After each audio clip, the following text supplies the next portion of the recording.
tonight is not to reach any kind of resolution. This is about starting a discussion. This is about people coming from different aspects of the community to talk about their concerns involving people who are transient and homeless and in situations which have arisen in town, Vets Park, incidents in town, whatever.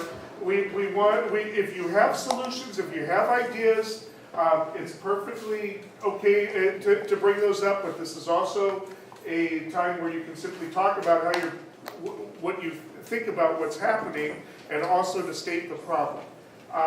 Somebody will be taking notes. This will be recorded by KMUD, so if any good ideas come from this, we hope to put them to use for future meetings. Future meetings may be more focused on particular topics, but right now we're just trying to create a climate where people can talk about this.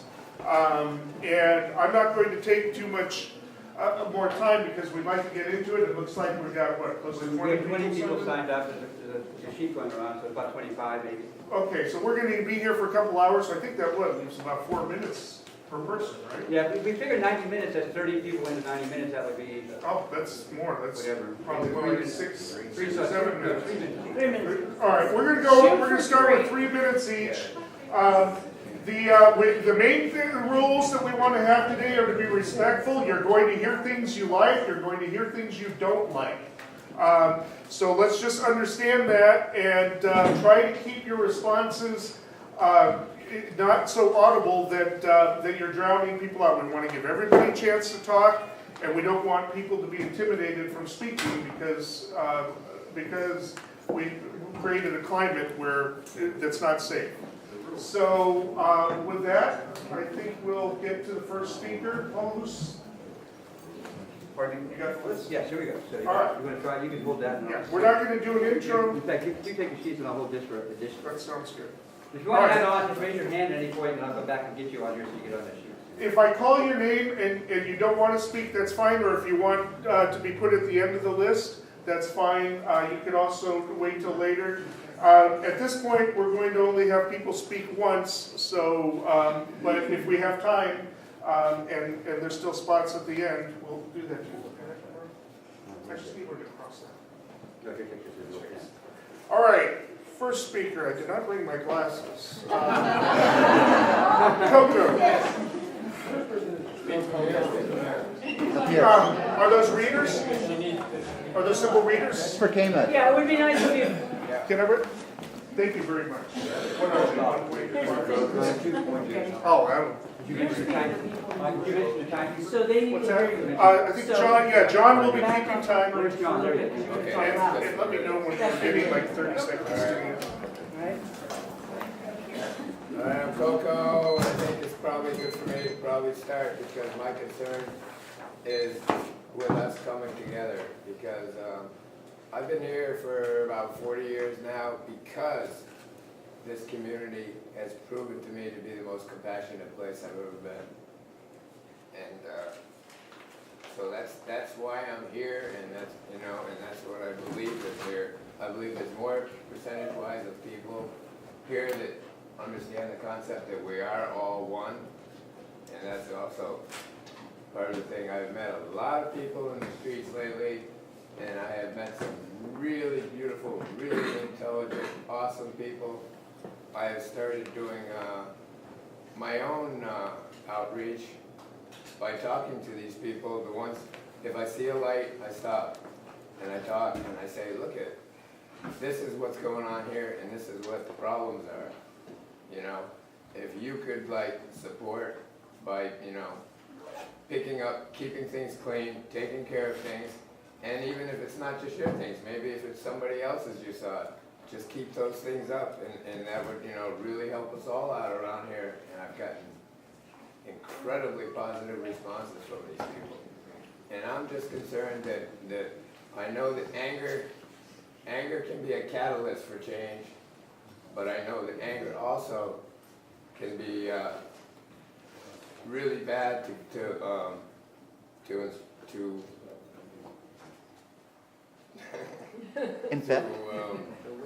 effect the change we're looking for in a compassionate way. And so it's like, I think that we have to really focus on the fact that we all have to come from love dealing with this. And it can't be like, you know, it's got to be, the solution has to come from our hearts, because that's the only way we're going to be able to deal with this. These people are going to be here. Now, it's like the 3 meals at the Mateo and the possibility of a porta potty aren't the reason these people are here. You know, if you want to stop the people from coming here, everybody quit throwing pot, and then the merchants, what are you going to do? You know, because there's no money to pay you and everything and stuff. So it's like, you know, it's just, you know, we got to get together and take care of them, because they're not going to stop coming, because we're not going to stop throwing pot. You know, they're going to be here. So if we can all just keep that in mind when we're thinking over, you know, and like, so we don't, like, you know, shoot at each other and this and that and stuff, you know, and just, you know, keep it together to try to keep on track and see what we can do. And just like I say, look into some eyes out there, you know. Amazingly enough, you know, there's humans in every one of those bodies, you know. And souls and, you know, approachable people. Thank you. I'm going to put up a hand when you get to 30 seconds towards the end. So the next person is Kelly Lincoln. Hello. So, it's not easy to come up here and talk, but this is a big deal. And it's not a big deal here, it's a big deal everywhere. And we're not going to get to a place where we have solutions until we accept the problem. And the problem's significant. It's significant to deal with homeless people. It's significant that people are homeless. This is a big problem. And I worked this last summer for a small business person, and there's a guy in the neighborhood who's pooping. And it's really important to remember it's one guy. It's not lots of people. It's one guy. But it's super significant, and trash gets left, and it's a real problem. And until the people that support homelessness acknowledge that and work with business owners, and until business owners get the sense that that the homeless are here and they're everywhere, and that having meals or having showers or whatever, it neither draws them nor repels them. The homeless problem is a huge issue all over the country. It's also important to remember that the folks that are homeless, I hear a lot of bigotry. The homeless aren't one group of people any more than we are as a community here. We don't all have the same way of dealing with problems, and we don't have the same problems to deal with. This is really important because, you know, like what Coco was talking about, as we go out and we meet individuals, some of those individuals are really cool, and some of them have torn my car apart. They're jerks, they're scum, they're bad people, right? And we have to be able to acknowledge the differences in the groups of people, otherwise we don't move forward, and that's what we need to do, is move forward. One solution-based thing that I see is really simple is part of the group that's the worst to deal with are the speed junkies. And if the police would please arrest the dealers, and we all can see who they are, if they would arrest them time and time again, it doesn't matter if they get prosecuted, their supply gets removed and the hassle goes away. We really need that from the police. Property owners, you know, I don't know what to do about the fact that there are property rights that are being violated, but there are also human rights that need to be met. You know, people have the birthright of getting to go pee, getting to have water to drink. We have to acknowledge those human rights. Up in Arcata, somebody really had to work hard about the fact that people have the right to sleep, and that the police couldn't just move them along and not allow them to sleep. And we have to look at that here as well. Okay. Thank you, Thanks. Kelly. Thank you, Kelly.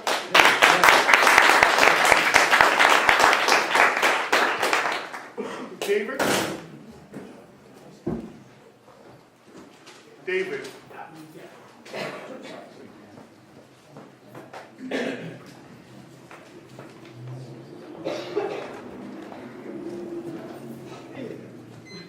Hi, my name's David. I actually live in Redway. I am a homeless person. I don't have a house. I live in the woods. The biggest issue I see with many business people and these transits that we have that are coming in because I've chosen to make this my home. These other kids are coming in looking for work, obviously from the pot industry, things like that. It's a matter of education. If we're not teaching these people what we expect from them as far as sanitary needs, things like that, and then being able to communicate with us what they need as far as the community goes, nobody's going to get anywhere. The problem is a lot of these kids haven't been taught to do the whole bury your feces. A lot of people haven't been taught to ask politely. Unfortunately, the business owners, I understand, get frustrated because they got kids hanging out in front of their business places and such. But if you don't give them somewhere to go, what are they going to do? They're going to hang out in front of businesses, in front of places where they think they're going to find money, jobs, any opportunity they can get. And granted, there are the drug addicts and the other people that are out here. But if we don't give them some kind of structure at all, then as a community, we're lost. And it's going to continue to be the same problem over and over again, as far as I'm concerned. And I'm only one person, but I'm out there picking up trash, even if I don't get paid for it. I don't see many community members out there doing the same thing. And unfortunately, a lot of the trash and problems I see comes from people who live in these areas and just really don't give a crap. So, other than that, that's about all I got to say. Thank you for your time. Thank you, David.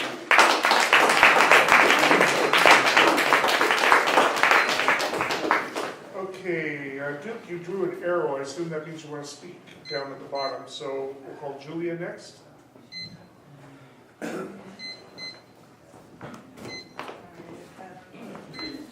don't know, I probably would echo a lot of what has been said and will be said, so I'll just try and do that, I guess, to reiterate the point. I really appreciate what Kelly had to say about not painting a group of people with a broad brush, just as we as a community you can't paint our communities with a broad brush and say we're all one kind of people. It's the diversity that makes us, in my opinion, a beautiful community. So I really urge people not to just paint a group of people with a broad brush.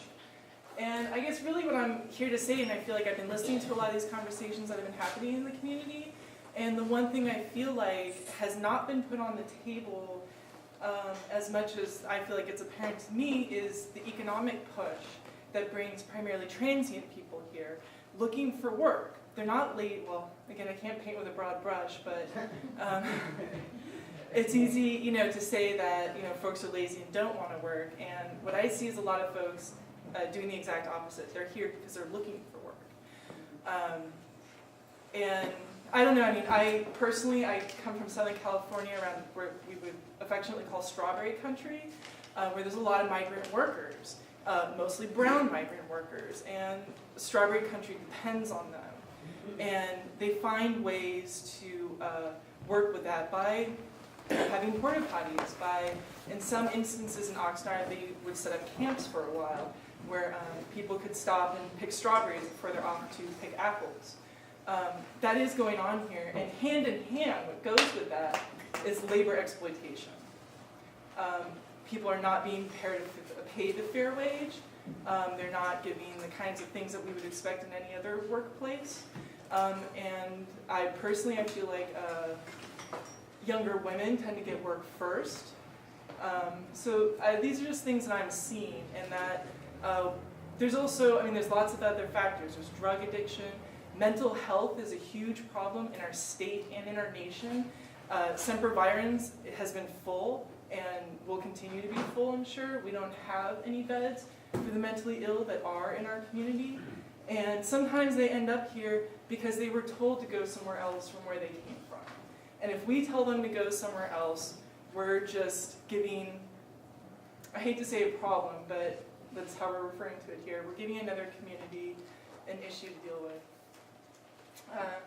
So that's pretty much the point I want to make, and that I think we need to look at these things realistically for the diversity of issues, from drug abuse, mental health, and the economic factors that are making it happen, and how to mitigate them.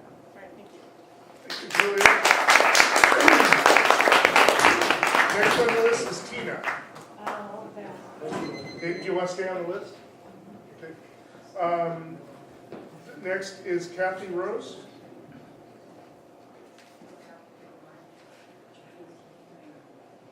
It's not a mic.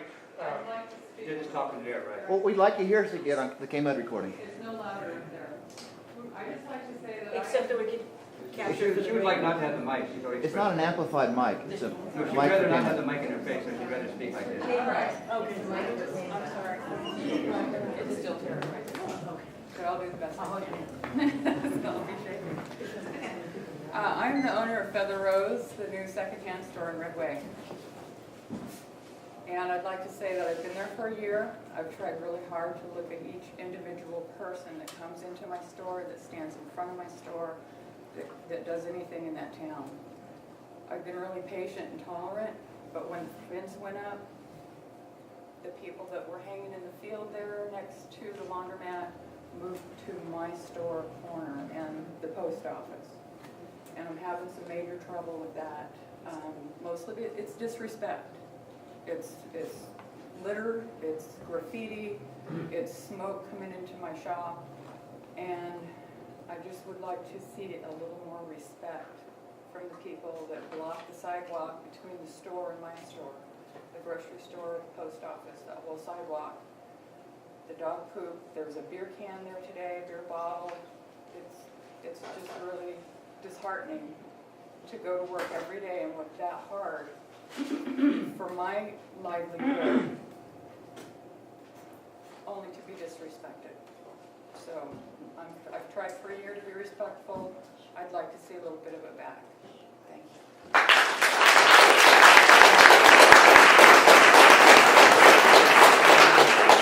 Thank you, Kathy, and by the way, I have a couple pieces of mail for you.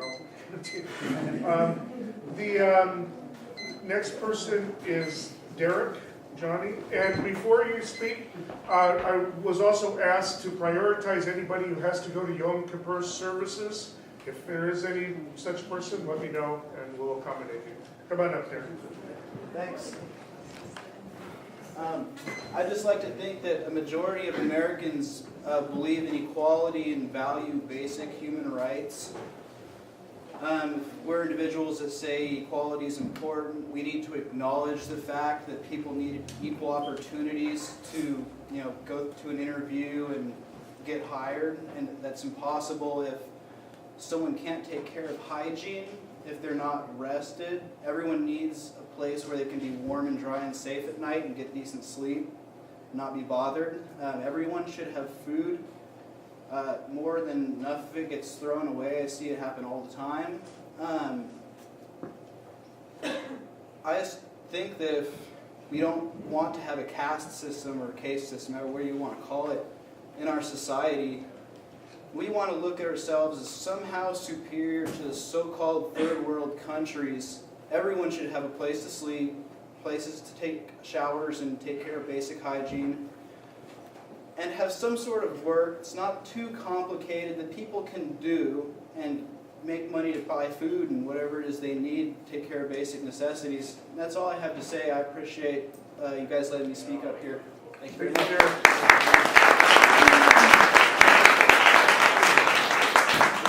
Gina, you're up next.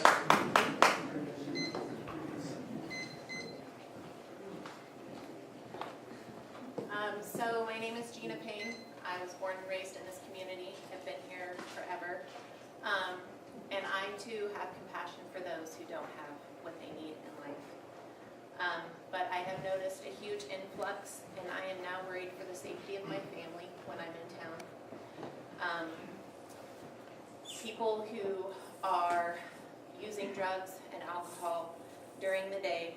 I was approached by a man in the grocery store parking lot that made me feel extremely uncomfortable with my daughter. I too should have a right to be able to visit the facilities in my town without being threatened. My office used to be below Napa. I would walk into town from the Demolling Park was, how do you say, propositioned in a not so nice manner. Dogs have come after me and my kids on the sidewalks. I understand a lot of people need help, and I am one of those people who help people. I have rented porta potties and put them at the Redway School field. I leave them open. They're for soccer. I showed up Saturday morning and somebody had nicely closed the lid and done their business on top of the lid. I get it, you can't categorize everybody, but after a while, people start to lose patience. 180 people from Eureka are bringing their kids to come and play soccer, and I have to lock the porta potties because they're, and so I've just paid money and tried in my heart to keep the doors open for that facility to be used, and I feel like I get slapped in the face. I don't have a solution. I don't know what the solution is. I wish it could come from compassion, and I hope that it does. But something needs to be done, and I think all of you can agree to that. But we all who live here also have to feel comfortable in coming to town. And I have to say that I'm not feeling that way much.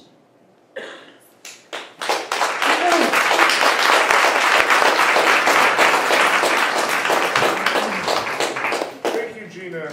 Marcia Dillon, you're next.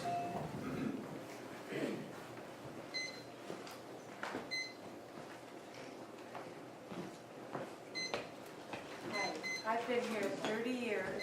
I've had all of my children here. But when I did move here, I was in a van, but I had money to buy my land. And my first husband and I, we did buy our land. We didn't go around begging people for money.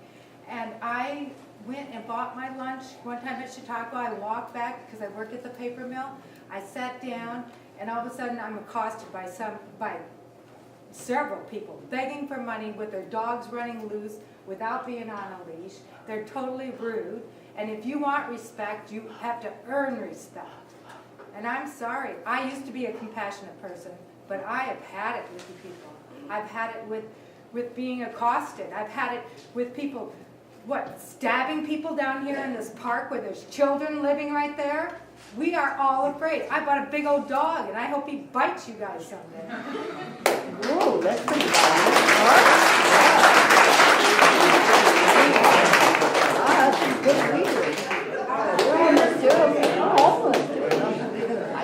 Okay, Duke, would you like to speak now? Hey, I want to talk later. Please put me on the list. Yeah. I'm gonna get sick. What's your name? My name's Sasha Premananda. I lived for 30 years too. I got 6 kids. I'm homeless. I've got you. I'm Duke. I've been around a little bit. Everybody knows me. I've been to a lot of meetings on a lot of stuff. Unfortunately, I didn't get to the first one.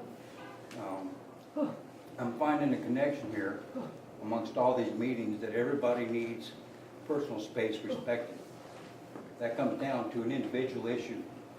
Both that's the homeless person and as a private property owner. You can't say everybody should act right. And we don't want to say that everybody acts wrong. But you have to come together and give each other personal space and be responsible for your personal space too. You know, we can, the hobo code everybody's familiar with from way back, you know, that used to be enough. Now it's not. It's a different homeless people. It's a different society. It's a different economics. We here in Soho, and I'm saying we now because I've been here long enough, and this is a rare place in America because you can still find honest work here. You don't have to sell drugs. You don't have to go out and steal from banks. You don't have to rob people. You can still stand out here and work hard and get fair pay for it. That's why everybody's coming here. You people are unique in this bubble. It's very unique to this place. You can't go somewhere else right now and grow food. It's flooded, hurricanes, radiation. This is the corner of America where people are going to come to. So now we need to get a grip, respect each other, respect ourselves, and become a community that you people came here to start 40 and 50 years ago. and I know we can do it. Put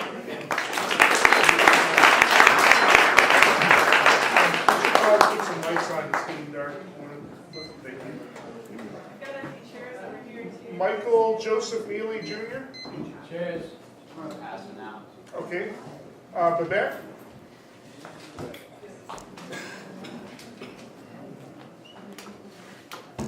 Hi, I just want to say that I really love this community. I've only been here for 2 years. I love so much here.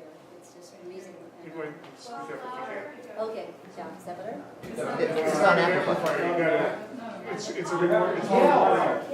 Oh, okay, I'm sorry. And I'm a little spacey. So, besides that, I really, I lived in, I was homeless in Long Island for a while. I worked with a lot of homeless groups in Long Island and New York City for a few years back. I have also been in Southern California where there's the same thing. You know, remember, there's homeless people everywhere. There's different ways of dealing with it. The people who are here, you know, if they have to go to the bathroom, they have to go to the bathroom. And if there isn't a place to go to the bathroom, like in Manhattan, in the multi-million-dollar places, they'll go in and they'll go in the hallways. And because they have to go, it's going to come out. Besides that, there's also not just being homeless. I mean, so there's got to be a way.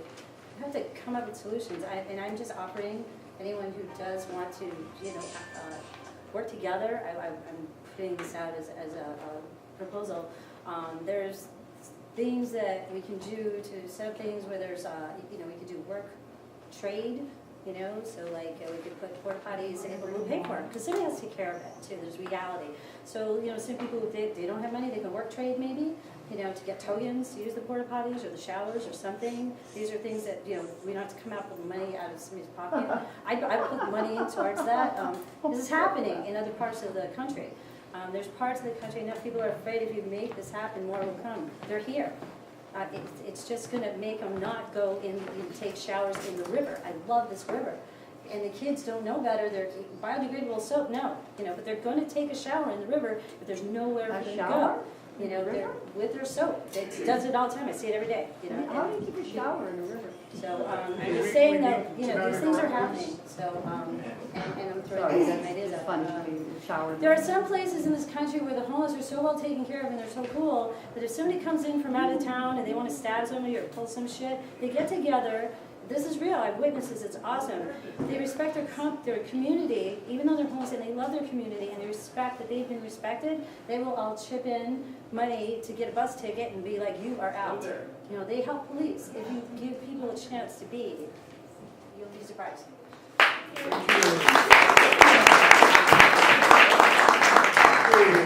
Next is Tiva.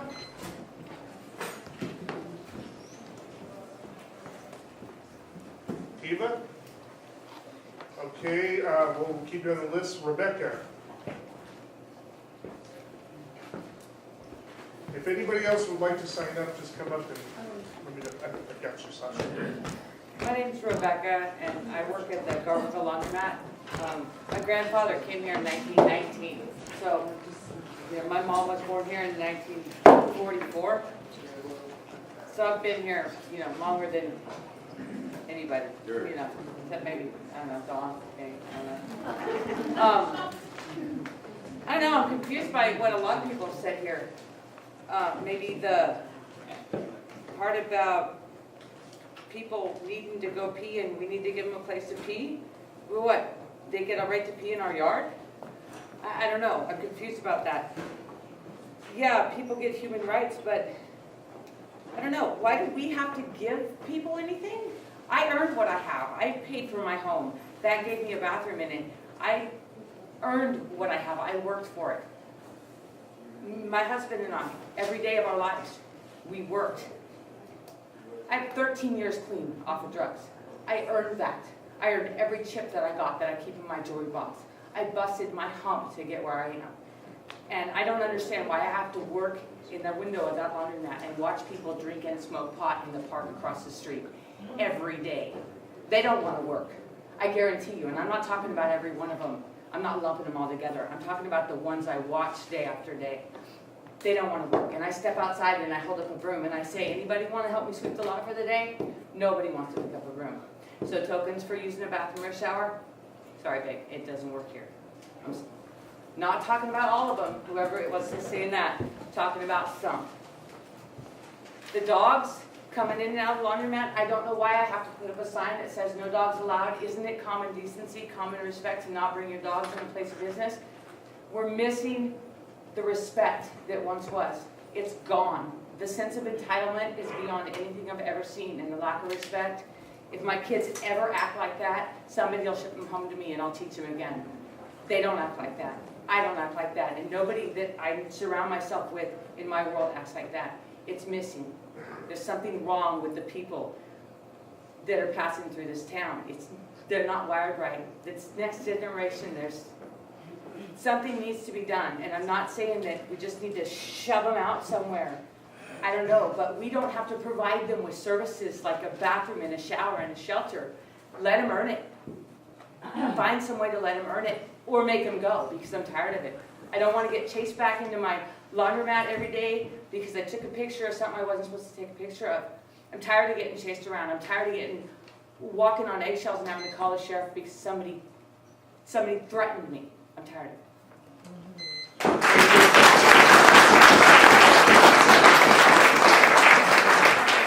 Andy, you're next.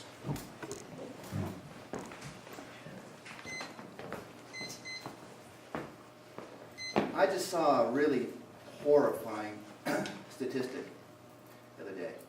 37% of American families where the couple is 30 or younger are living in poverty in this country. 37%.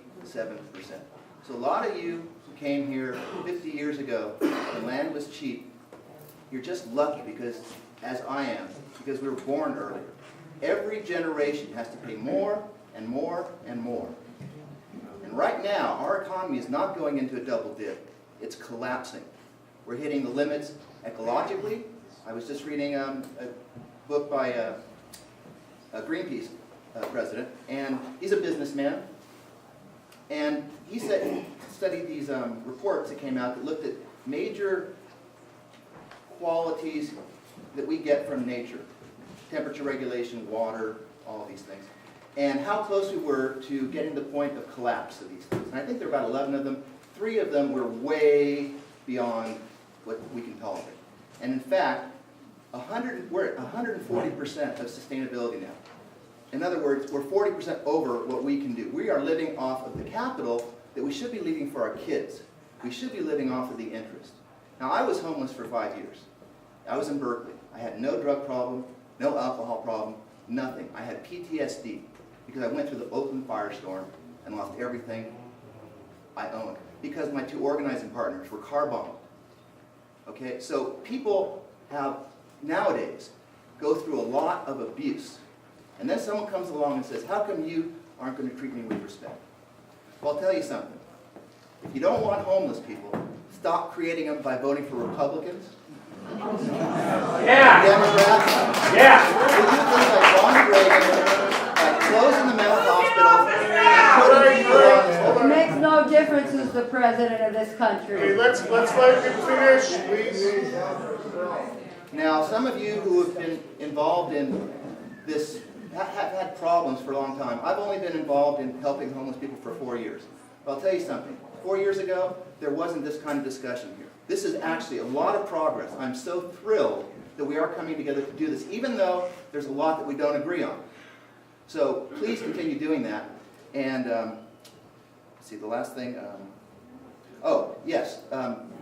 4 years ago, when I first started doing this, people like Deborah and Dottie and Patty Rose and other people were working one-on-one with a lot of people. And I don't know if you've noticed it, but a whole bunch of those people who were homeless 4 years ago are not anymore.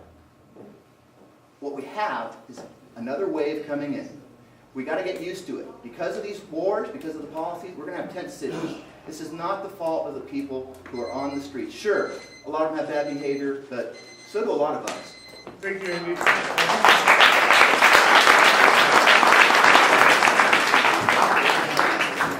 Tammy Willison.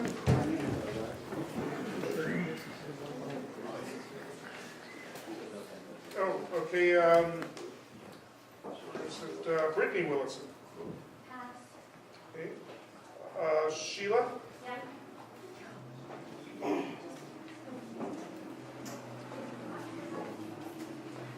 Hi, I'm Sheila. I grew up here, I've worked here, a lot of different jobs. My family's been here since the 1800s.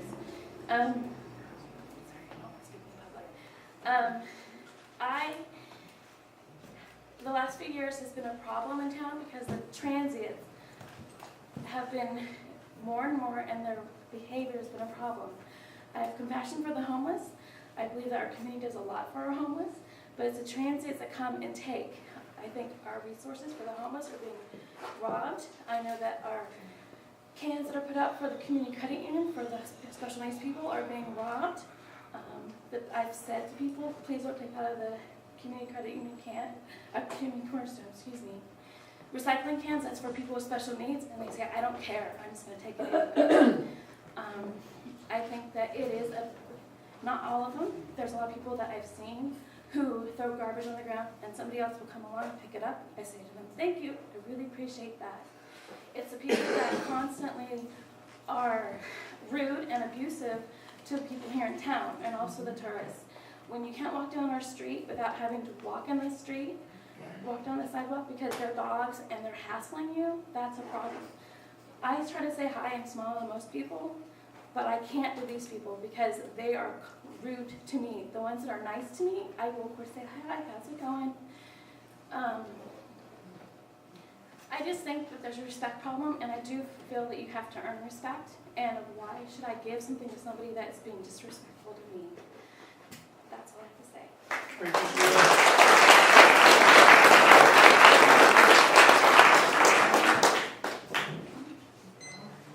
Sasha.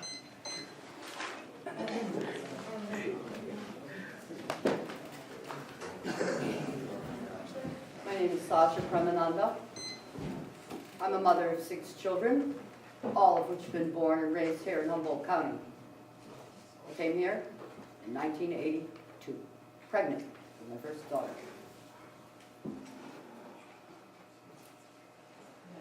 I dumpster dove to get food while I was pregnant. Over at the old was Mendy's, then was Mauritius, now is known as, let's see, what is it now? Shop Smart, Shop Dumb, Shop whatever. Shop so that they can get rich and we get poorer. Anyways, I started up dumpster diving because I was pregnant. Didn't want to go without food. Didn't want to starve the baby in utero. I've made a little progress since then. I own 1/6 of 8 acres. Took a long time. The land that I had before, I got, let's see, what do they call it now? Busted for. And I couldn't afford to pay for it anymore. It was $840 a month. I lived there 6 years alone with 6 babies on my backside. I birthed babies in the wild windstorms, 97 miles an hour with all the other kids on the roof, holding the tarp on while the leak bucket dripped. Nobody made it to the birth. It was a painless 2-contraction birth. You could watch the trees out of the geodesic, not the geodesic dome, that's the other place. You could watch the trees out of the hexagonal-shaped windows swaying in the 97-mile-an-hour wind. Thank you, Sasha. I'm not finished. No, I haven't gotten to my point yet. I haven't gotten to the real point. And the real point is the electronic surveillance that I've witnessed in our town, okay, with the geodesic dome-shaped little balls that are stuck to the floor at Flavors. Thereby, the entire federal government is now involved, and they want our money, they want our land, they want our freedom, and anyone that supports it is part of it. Thank you.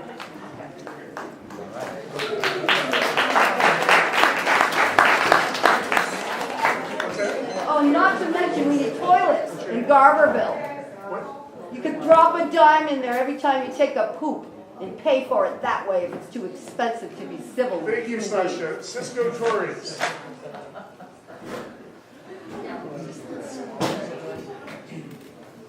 Once upon a time, there was a group of people that were out in the streets. There was a group of people that had it all. And all of a sudden, there was turmoil.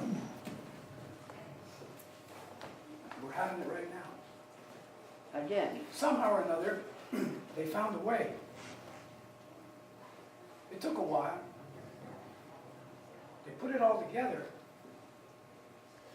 And out of the community came another community, a small one. And as crazy as it may sound, I could envision a place, we have the land, where all the people that are homeless can police themselves, take care of themselves, organize themselves, cook for themselves, live there. You're right. Have the facilities for showers. Everybody work together. Nobody putting out $100,000 worth of pot money, and nobody having to volunteer extreme hours. But bit by bit coming together for the fact that there should be unconditional love between us all. If you have this little community, they themselves can police themselves. And in conjunction with the community, with the city council, with the police, with the religious leaders, and with the Mateo Community Center, which is a powerhouse here, whether you like it or not, you could have something viable so that people could live together in peace. You need them to work for you. That's the bottom line here. Think about it.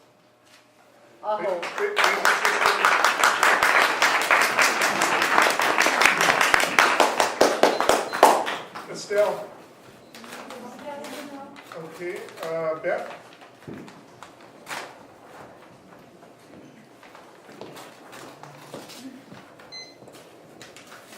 I'm Beth Bennett Allen.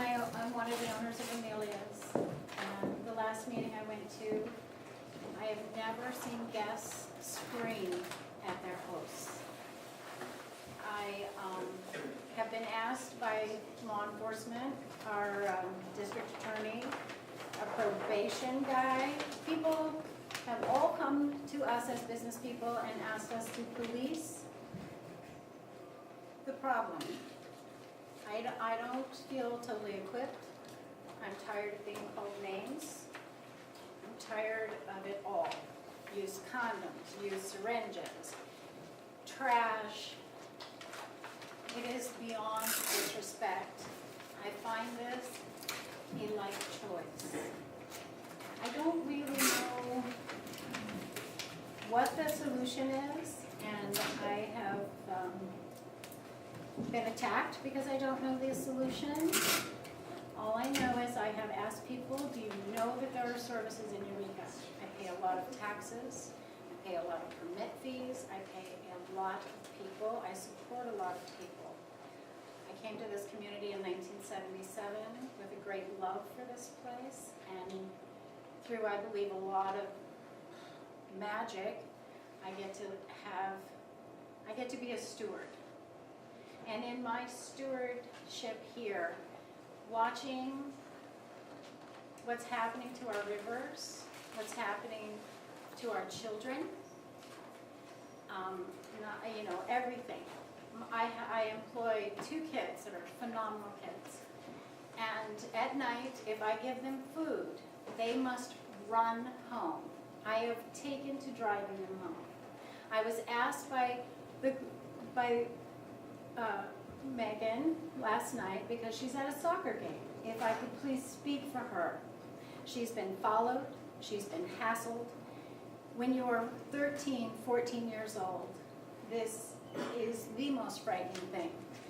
This place is a divine place and a wonderful place for children to be able to walk to the store. They've taken to riding their bikes to the store so that they can get away quickly. Now this is a young woman, just turned 15, said, Beth, I have bought them sandwiches, but they don't want the sandwiches.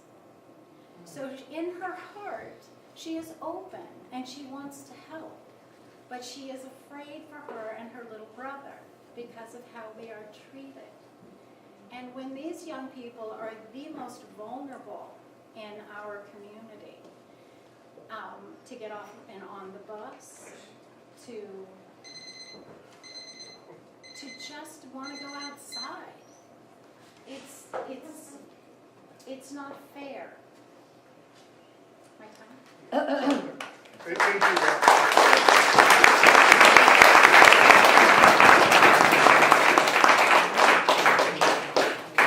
Jim Truitt.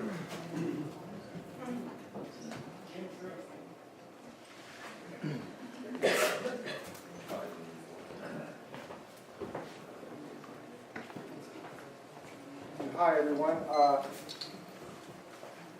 Been thinking about this issue quite a bit, and we, as a community, I think have to agree on a couple of things before we can really have a good discussion about solutions or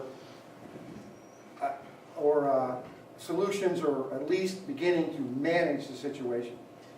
The first thing we all have to agree on is that homeless people, transients, are here. They're here because of whatever reasons. A tolerant community, easy camping, no police, or virtually no police. What? No police? How Not come like, people go not four like times ours. from here to It's Garberville? just my opinion. opinion. But if we agree that the homeless transient situation is here, and it's here to stay, then we can begin to look at how to manage this situation. If we don't agree, if someone says no, if we don't have a porta potty, if we don't have the material meal, if we don't have any service, and we all just shut them out, if you believe that that's the course we should take, I think you're mistaken. I think whether or not we have the material meal, whether or not we have a porta potty, I think we're going to have a homeless / transient population anyway. If we can agree to that, we can begin to look at how do we manage the situation. I believe that we're not going to get rid of the situation by simply stopping the material meal, or stopping having a porta potty, or stopping any of that stuff. We're still going to have the issue that we have now. Maybe I'm wrong, but that's what I feel. And I think that if we can agree on a couple of things, they're here, and that it's not an eradication problem, it's a management problem. Then we can begin to come up with some answers. But until then, we're just going to be in an endless conflict. Thanks.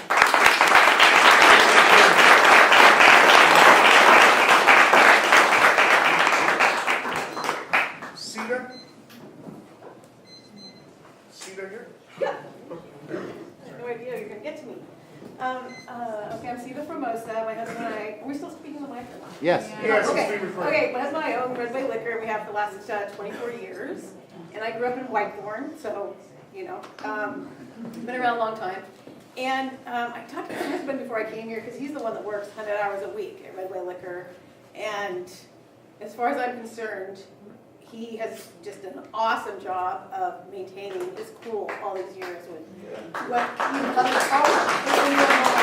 Everything, not just the homeless, he's been through it all. Yeah, Camp, you know, helicopters, the rest of that too. Anyway, just as a That's little slice true. of history, you know, when he and his father had a liquor store in downtown San Francisco, and he dealt with hobos, what do we call them? You know, they were homeless basically.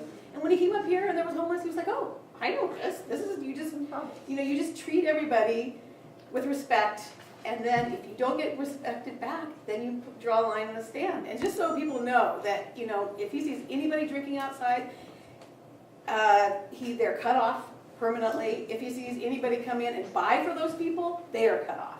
I mean, but he's there all the time, looking, watching. He knows everybody by name. It's a management thing. I mean, Jim, you were just talking about that, but I mean, this is not a realistic management problem thing. To have somebody just constantly having their ears and eyes out and just, trying He used to to, be a guard. trying to keep it so that we're cool. He's a with the guardian. community. Well, whatever. He is. Anyway, I was interested, I read an article in the Chronicle, I don't know if people read about what San Francisco is doing. They are a tourist town, their businesses are just fed up, and so they are actually doing a program where they're telling tourists not to give money to panhandlers, and instead they're passing out flyers. I mean, I'm not saying this is a solution here, but with information about where you can get a meal, where there might be The help. Raven Project. Where you might be able to get help. And they're also offering bus tickets home. Help. If there's a contact person on the other end. And I would imagine if there were people that were interested in that, there are businesses here that would be willing to contribute to that. Finally, I just gotta say, that I respect every single person in this room and all of your opinions and all your feelings. And I also do feel that I am very, very lucky to have been born and raised in Whitethorn and have a piece of property and have what I have. And I feel like it's by the grace of God, I could be homeless as well.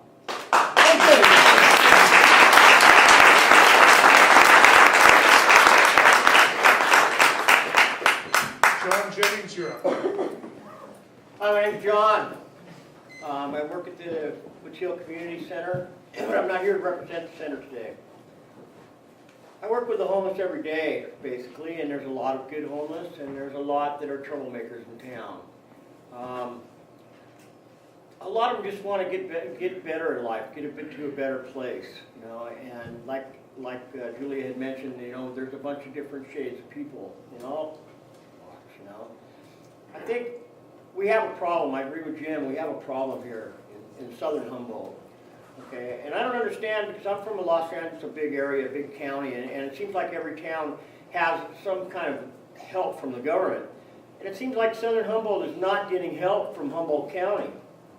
I mean, when I came here, I didn't have much of a job. I worked on a farm and lived in a shack, but I ended up cleaning up and I got a job at Ray's. And I ended up getting an apartment and I ended up working and getting a place. What I see wrong with our homeless here is we have some that are really bad apples. I mean, I'm finding once or twice a week, I'm finding needles out in front of the Mateel because we don't let them hang out there. We're trying not to keep them hang out there. We're a community meal, and we want the whole community to come. We have no input from the community except what we hear. You know, we're here for the whole community, the Mateel is, and that's what I see. The meal is a great thing, okay? There's people that come up to the meal that live in this community and have roofs over their head, but they can't afford to eat. We feed them. We feed the people that have children that, you know, that maybe are passing through. We only have it 3 days a week. So this problem isn't the Mateel's problem, which I hear on the street sometimes, you know. What are we going to do? You know, as a community, I think what's important is we have a voice as Southern Humboldt, and we talk to the county, and we say, hey, we need some help, some resources up here. I was unemployed. I couldn't go to the unemployment office. You know, I didn't have money to go up to Eureka. You know, so I think as a community, as homeowners, as shopkeepers, we need to get a voice up there to our county seat. Tell them, hey, we need some kind of services up here. And I think that's very important. I mean, we all vote. I vote. You know, I vote for that guy who's sitting up there. And you know, I just don't see it happening down here. We need an unemployment office. You know, we need some more mental health facilities. Resources. And that's about what I got to say. Thank you.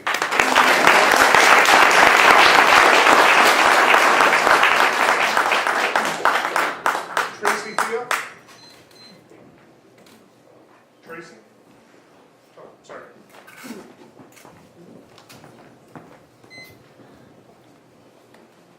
Okay, I came here in 1995. I was homeless, single mom, with 3 kids. Took me 2 months to get a job. Took me 9 months to find a home. I worked really hard. I volunteered everywhere. I was like everybody's mama bear, you know. Most people know me as Mama Bear. But after I got a home, I basically started taking in all the homeless teens. And my house was considered the Garberville teen shelter for 15 years. I raised at least 24 extra kids, probably several of yours. And I All the years that I worked with those homeless kids, I never had any of them disrespect me. They were all very good kids. They were grateful to have a shelter. They were grateful to have meals. They were good people. But the last 3 years, I've been threatened, cussed out. I've had my dog attacked. I've found so many situations in the last 3 years where I felt I was under attack from homeless people, that it's a whole different story now. Okay, for 15 years, I was a homeless advocate. They stayed with me, no problems. It seems like there's a new generation, and they don't have the respect they should. I don't know, they didn't learn it at home. They didn't have a mama bear to teach them. But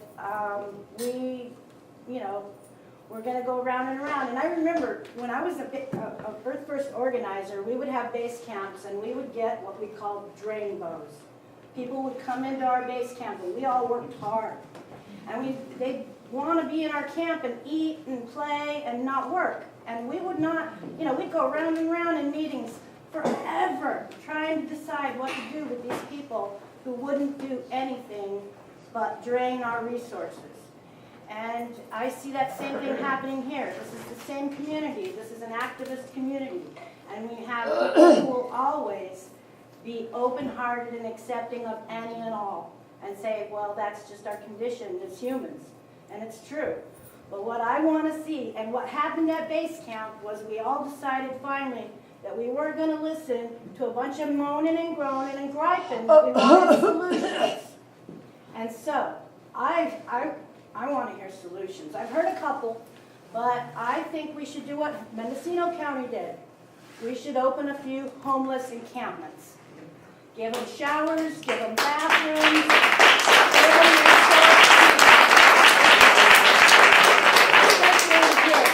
because I'm retired, actually, from taking the kids.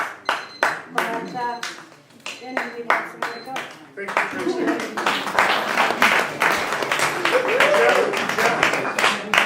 I wasn't going to talk, but I'm going to Okay, talk. sorry. I see the real issue, my real issue is the river bar. Now, over the last 5 years, the community has given me $125,000. I have given it to the homeless people to try to help them. We have collected 300,000 pounds of trash. That's my issue. Why is there 300,000 pounds of trash on people that are here, that are trying to say that they respect us? If the sheriff made plenty of deals with the homeless, that they would let them stay on private property or wherever they're at, if they didn't trash the place. It didn't work. It didn't work. There is an element. Dave has worked for me, Wolf has worked for me. Hundreds of kids have worked for me over a period of 5 years. But there's still, I don't have the answer, well, why is that trash there?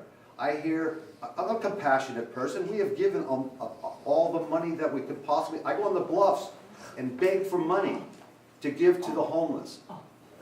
If you don't stop it. I'm sorry, I'm just responding. You are not responding, you are being rude. Oh, I'll leave then. Then you leave.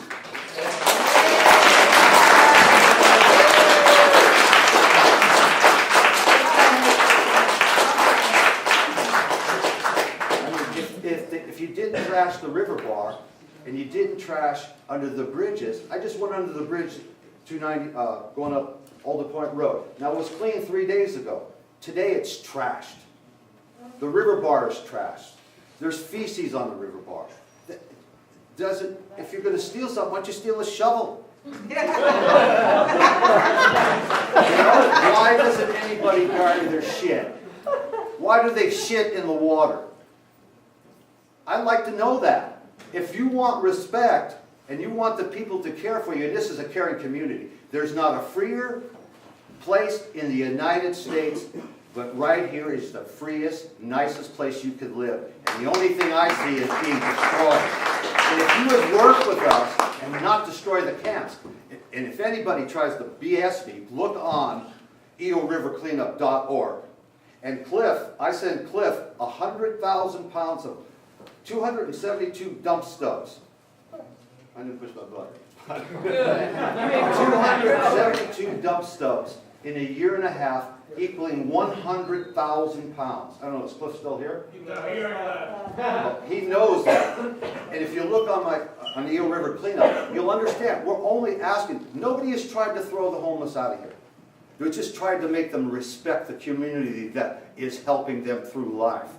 And by trashing the river shows me nothing. You can talk all you want, feel sorry for anybody you want. As long as I see trash in a river, I see disrespect. That's it. Yeah.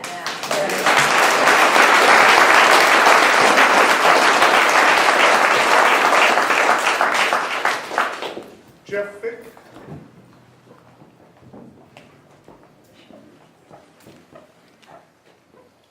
Okay, I'll be really brief here. I think what my personal biggest problem is the bad behavior. I mean, you know, we've all had incidents where we're getting cursed at, but when you get cursed at because you mention, oh, well, there's 3 places here in town that I just passed with help wanted signs.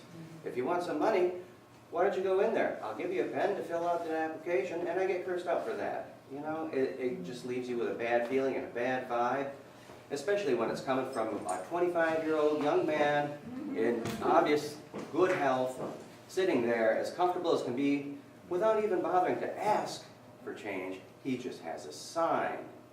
You know, 0 effort, just gimme, gimme, gimme. And it's offensive. It really is. I'm done.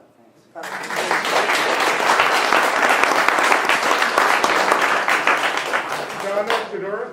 Oh, it's Dennis. Dennis Fedora. Is there anybody? Dennis? Okay, Yarrow?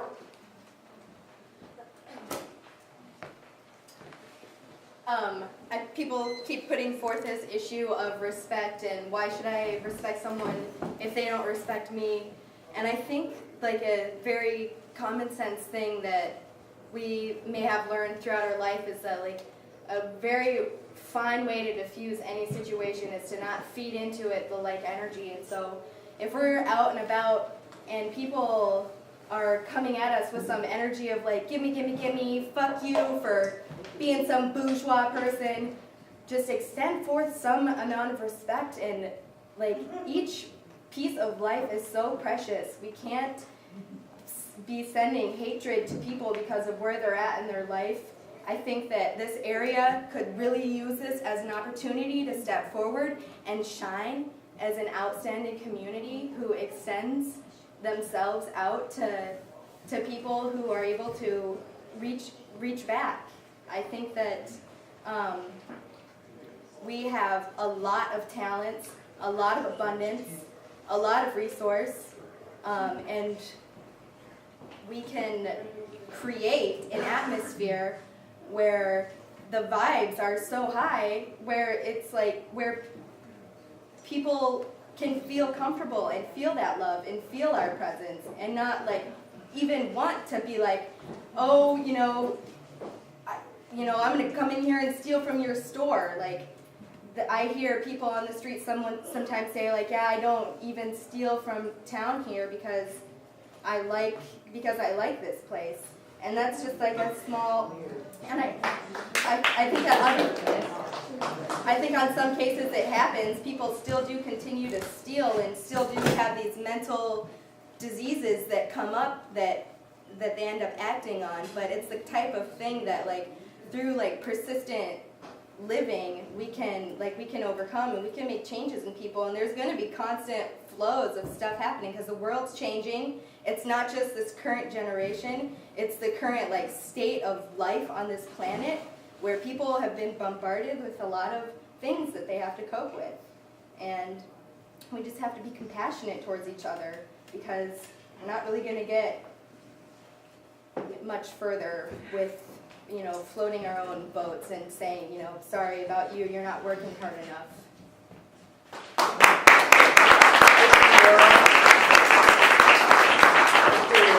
Emily, I apologize, I misread your name before, so why don't you come on up?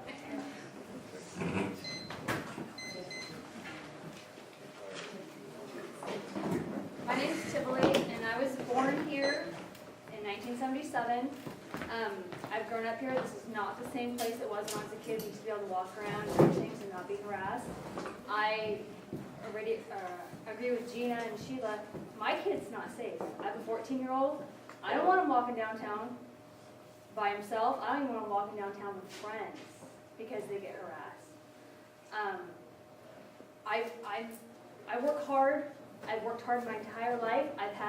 I was 9 months pregnant, and I had 3 full-time jobs. There's work for people who want to work. I see people not wanting to work. And this whole restroom thing, if I go to McDonald's and I'm traveling, or I go to a gas station just with the sole purpose is using their bathroom, I buy something. Whether it's French fries, or a pack of gum, or a soda pop, I go into that business and buy something. I find it really disgusting when I go into the Shell station, even in Garberville, if I need to use the restroom because I'm too lazy to walk home, I'll buy something, but when you go in there and somebody has crapped and then rubbed it all over the walls, I mean, you can't handle it. I can't handle it, and I'm done. I can't walk down the street, I can't walk my dog, who's on a leash, who's licensed and has all of her shots, because the other dogs come up and attack her. I mean, it's not the same place it was when I was a kid, and I'm sad to say it. It's just, I don't want to be here anymore. And there's a lot of people who are like that. You want to leave because this is not getting any better. I don't know what the solution is, but I don't think that giving them the showers and giving them the porta potties is going to help if they, can't help themselves.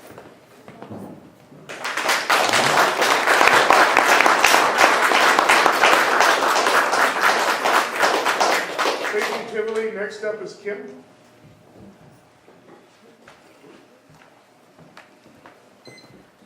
Hi, I've heard a lot of good stuff tonight. I kind of agree with the school that says, this isn't going to change.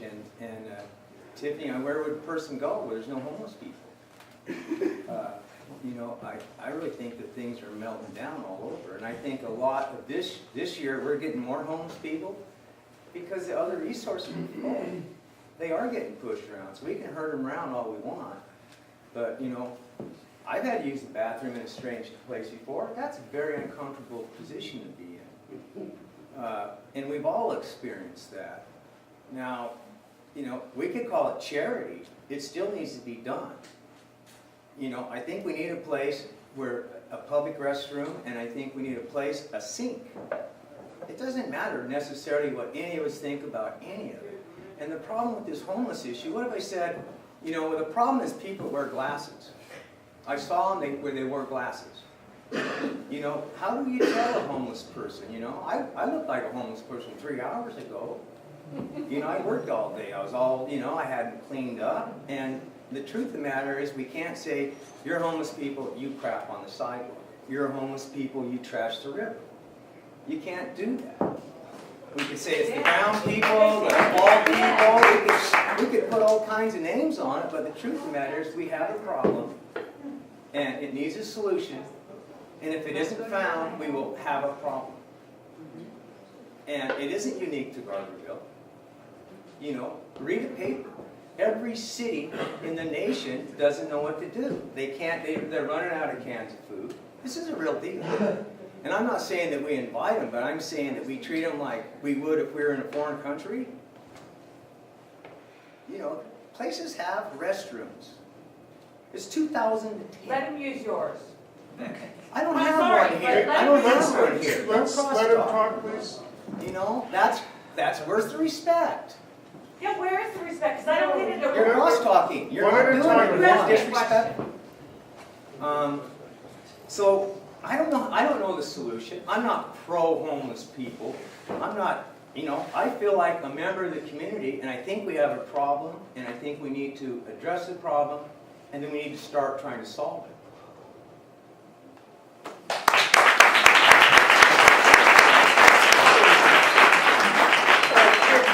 You have 30 seconds left. When I'm putting my hand up, it means you have 30 seconds. Oh. Are you done? I am, thank you. Okay. Dan, please. He's coming.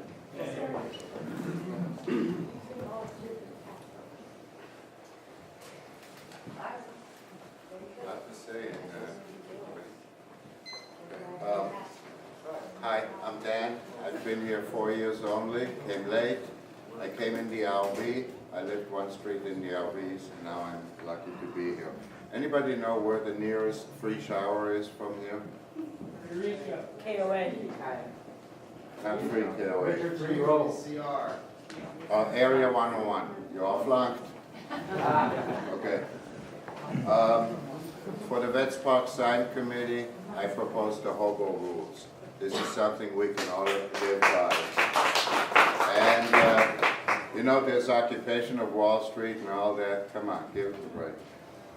One bad experience makes a Republican. Give me a break. Anyway, this Sunday, Emerald City Town Hall meeting right here. 2:15, we're going to talk about boundaries. At 4:20, we can continue this conversation. Be there.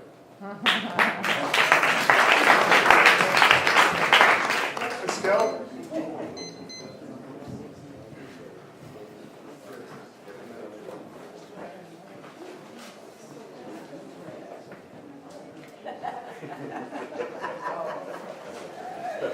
First of all, I would like to, I think that one of the core issues that everybody is talking about here is respect.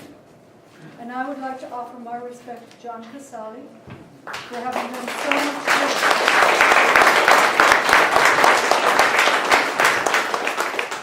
for being a compassionate man who put his money where his mouth is, who walked the talk, and who is still burned out because people are not respecting him. I want to say thank you to Paul Ensinger, who in his way is also working with the homeless and is concerned. I want to say thank you to Patty, who's worked so hard and so long with people. And I want to thank everybody who cares. What I see here is there's a huge difference between compassion, being compassionate, and being an enabler. There's a huge difference between being compassionate and enabling bad behavior, antisocial behavior. People talk about people needing to defecate, etc. I'm sorry, no matter what kind of position, and I will put myself, I might be homeless someday. I promise you, I'll never defecate on your doorstep.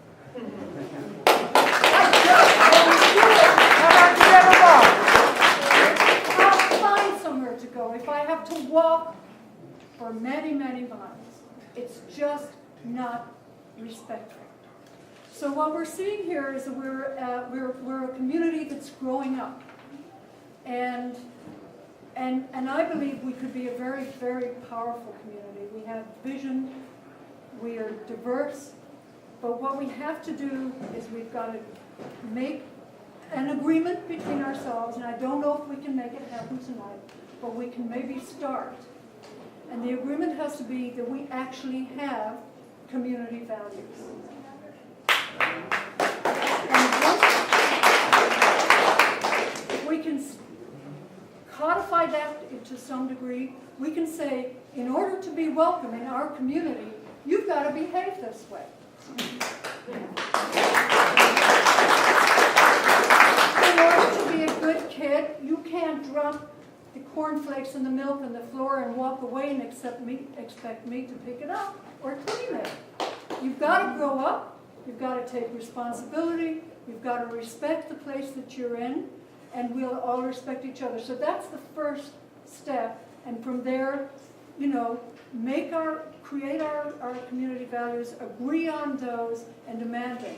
And now I want to say also a great deal of respect to Red, who passed away several years ago. Red was a homeless man, and he was called the mayor of Redwood. Yeah. And what he did was he kept his fellow homeless people in his heart, and he helped them to be better behaved. And we helped him. And the community helped him because we knew what he was about. So we can do it, but we cannot accept the disrespect that I'm hearing I have people so concerned about their families coming to me. I have people concerned that their house is going to burn down because people are camping down from them. I've got all sorts of people coming to me. I've got John, who has been working forever to save our river. And I think that we really need to work together, so thank you.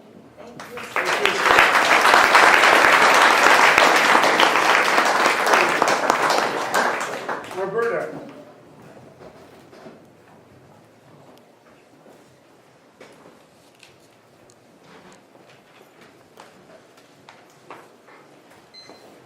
I probably come from an entirely different perspective than most of you. I'm part of the senior community on Cedar Street. And for anyone who hasn't seen what goes on back there, you can't imagine what it's like for us who have become afraid to come out of our houses at night. We cannot walk by the library except by peeking out to make sure there aren't a bunch of loose dogs and dog fights going on over there. There's big groups of people sitting in front of the library and back of the library. There's a parade behind the library nightly at midnight or later. They wake up the seniors in the middle of the night with noise, with loose dogs. I've woken up in the morning to look out on the back patio, and behind the library are people urinating, defecating, changing their clothes, leaving their trash. When you walk from my apartment into town, you walk through feces and waste and clothing and whatever else people don't want to carry. And I'm begging people in this community to give the seniors a break. We are having a very hard time with this population right behind us. No one's comfortable. We don't know what to do. The police won't do anything. We just need help.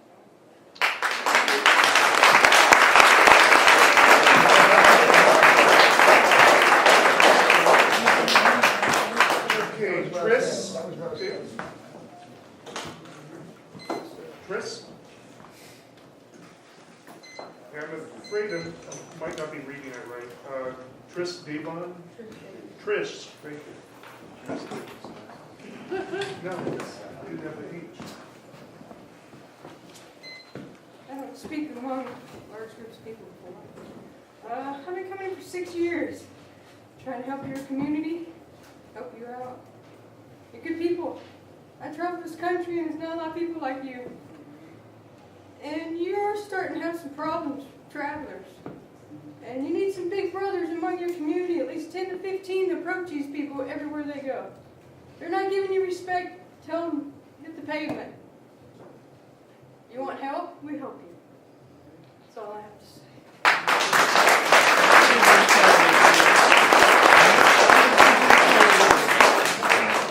Ms. Don? Hi, I'm Don. I have the tow service director there down at the end of Locust Street, right by the cemetery. First of all, I'd like to say John's one hell of a man. That's right. I see John cleaning up after these people continuously. And the other person, which I have to give praise to, is my wife. She's continuously cleaning the cemetery up. We have family there. They're stealing things off people's graves, night lights on graves, her family's graves. Continuously, she's buying stuff to put back on the graves that people have stolen off in the graves. No respect. She's put signs everywhere, you know, be respectful of the dead. They're not. They'll steal anything. Doesn't matter what it is, but it worked for them. That's about all really I have to say.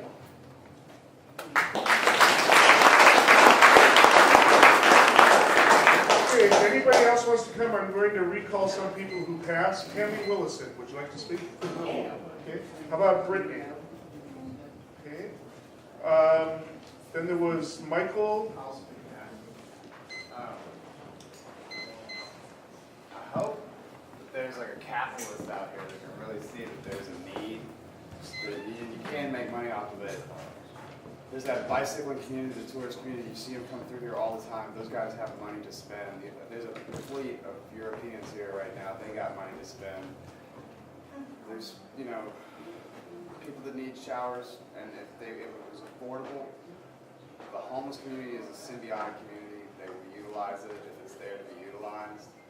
So So I just hope that somebody out there with some money and some vision and some imagination, there is a need for this stuff. You can make money off of it.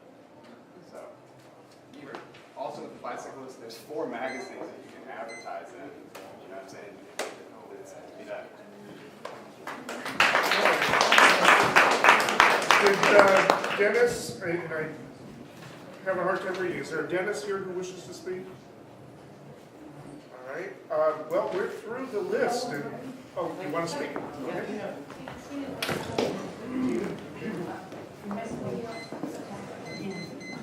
I'm really glad to see everybody here. My name is Deborah Carey, and I first want to clear some things up.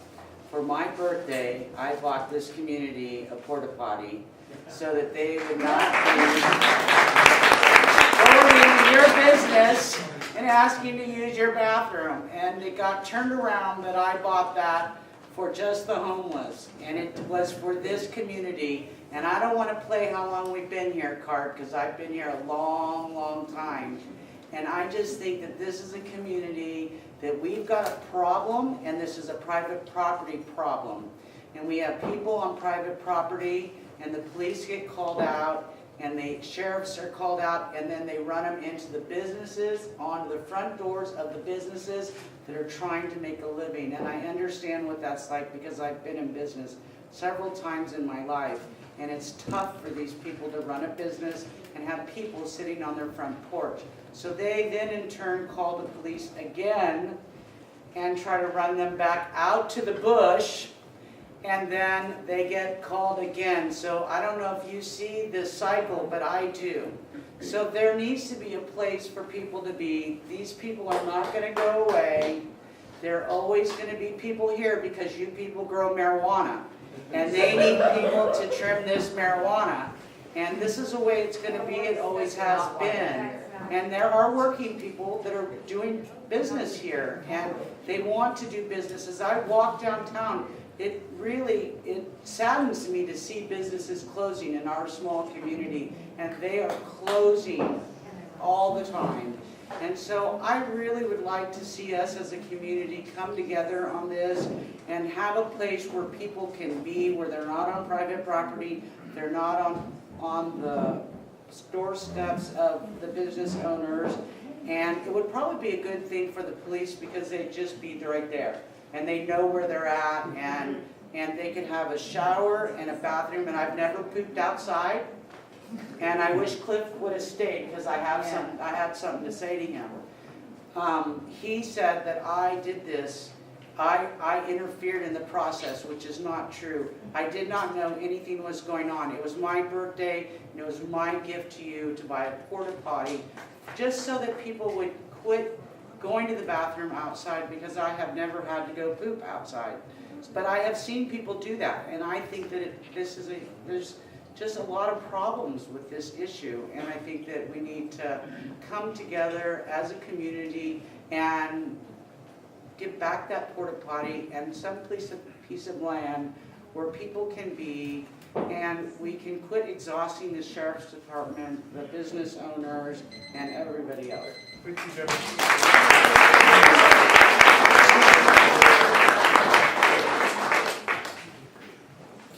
Well, I'm here to represent the Grace Lutheran Church in Redway. I've cleaned that church, or tried to clean up outside that church, for 25, 30 years now. They tried to burn it down. They have pooped on the side of the church. They have garbage everywhere. Tonight was somebody sleeping with all his trash around him, right there sleeping in the church, or outside the church. They have put holes in all the doors. We've replaced almost all of them except for 2. We've had a deadbolt. I mean, this is a church. I mean, where's the respect for a church? There is no respect for that church. There's no pastor anymore, because we can't afford it. Because they tell everybody, go up there and plug your cell phone in, because there's a plug-in outside. I have found heaters. I found electric plates, skillets, whatever they're called. And then I find trash, and I find shit everywhere. And I'm tired of it. I'm really tired of it. They need to go somewhere else Get them a bathroom or whatever, I don't care. But don't do it up there at the church. This is a church. We're supposed to respect it.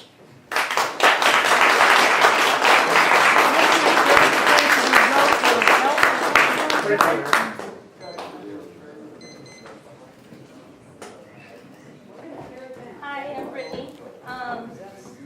So, a couple weeks ago, I was going to the store. It was pretty late, raining. I was, going to get some groceries. You can be heard after. We need to respect the speakers. Thank you. I was getting some groceries for my dinner.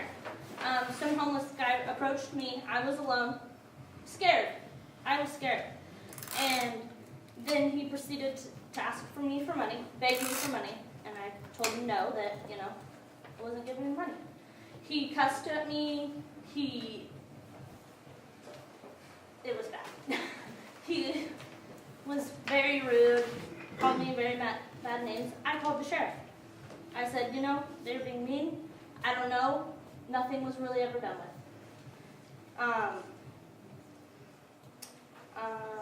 My second note. Do they try to get help? Do they really, truly try to help themselves? I'm 20 years old. I have a home. I provide for myself. And I don't know. I don't see them. They're more willing and more able than me, and I have more than them. They're rude, mouthy, and disturbing. Some of the people the other day at the grocery store also, his dog crapped in front of the door of the thing. I asked him if he could, maybe grab a newspaper and clean it up or something. He proceeded to call me names and tell me how he wasn't going to do anything. So, I don't know. I don't have a solution to the problem, but something needs to be done.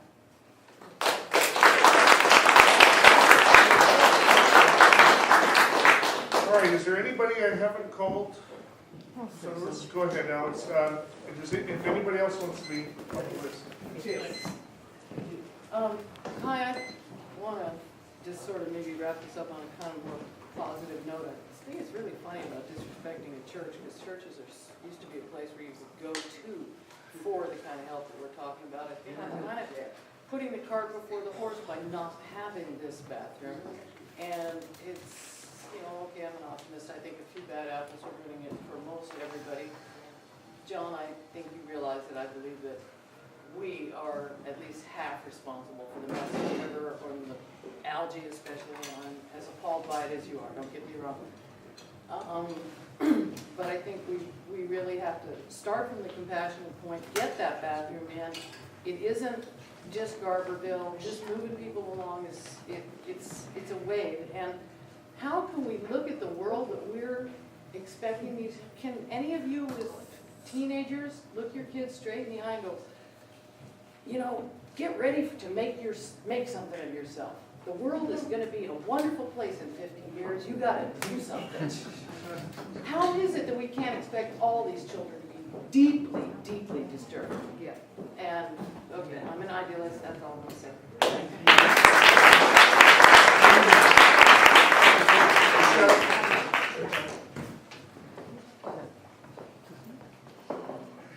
Hello, my name is Michelle. I've only been around 3 months. I'm a traveler. I came here. I've been here before. I was here last year and the year before that. I love your community. I love how you guys network, grow your food. I want to be part of that. Give me a chance. There are a bunch of us who would love if you gave us space and we were, told, you take care of these bathrooms. You make sure these clean. If our other homeless people that are part of our community shitting them, we're going to be the ones policing ourselves. We're going to be the ones saying, hey, I have to clean that up. You motivate some of those who want to be motivated, and you'll see results. If you just keep on giving me a negative attitude, how can I respect your negative attitude towards me? That makes me less want to respect you. Thank you.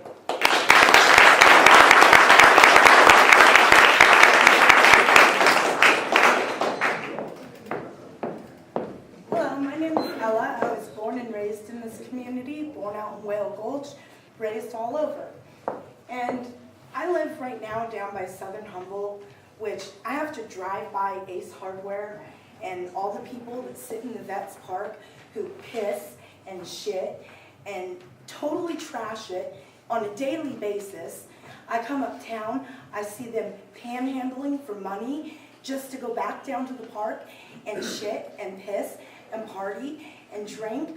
I may drink and smoke, but I don't do it in the park or on our main streets. And I have photos of the school bus pulling up, and there's people smoking in front of our grocery store on a glass pipe. I mean, like, have respect for our community. Yeah, a few bad apples, there's more like a dozen or more. And I have pictures of them. Check it out, Garberville Paparazzi, it's on Facebook. Should really see what our community is dealing with on a daily basis. 7:30 in the morning, school bus pulling up for the high school students. There's people outside smoking in front of the kids trying to get on the school bus. In the afternoon, getting my child off the school bus, same thing. You know, where's the respect? The kids are afraid to walk to the grocery store. I have an 18-year-old who walks with his sister, okay, just to be able to go somewhere. And she cannot even walk around our own neighborhood without being afraid of the dogs that are running loose down in the park to attack them. The little boys that ride bicycles through town that have been attacked by these homeless kids, I'm sorry, they're like a leech on a community who don't care or give respect. And yeah, we need to root out the bad ones, because there are a few good kids. I've talked to a few of them. I've been doing networking with a few of them, helped out quite a few off the street who are now in homes and doing well. But there is a lot of bad ones. In the last 7 years living right here in town, it's been devastating to see what's happened. We've given so much to so many, had them live in our front yards for the 2 weeks we're allowed. You know, we rent month to month. It's hard to keep a roof over our heads, you know, and to help other people, just have them use us and treat us badly and rob from us.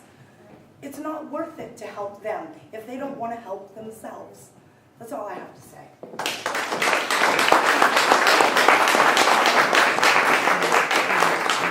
Is there anyone else who has not spoken yet who would like to speak? What's your name, sir? Comfy. I'm sorry, could you? Comfy? Thank you.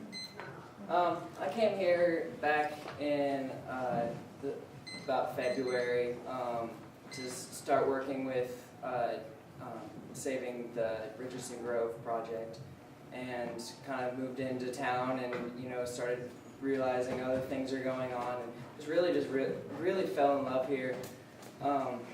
The community and the space, and it's, you know, there's really is great potential here, and I see so many wonderful people, and then I see this hate, and it's like I have a hard time sitting here and listening to horror story after horror story. It's like I can tell you a lot of horror stories of a lot of places I've ever been, and it doesn't mean that, you know, it doesn't mean that it's one person or you know, a group of people, and it's, you know, it's the words we use really matter. And when we say them all the time, and we're, you know, it's putting this thing on these not, you know, this group, but it's not a group. They're individuals that have problems that, you know, we've been raised in this society that this world is falling apart.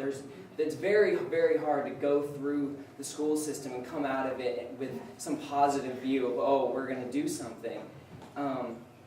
And it, you know, on the walk here, I was thinking, I think we need to start a revolution here, and it's the omni-class revolution, and that's we're all one class, we're the human race, and no matter where we are along the line, you know, we've got to share compassion with each other. And, you know, in the businesses or the business people that are very negative towards every homeless person, you know, that I just don't see it. It's just too simple-minded for me to be able to grasp that view.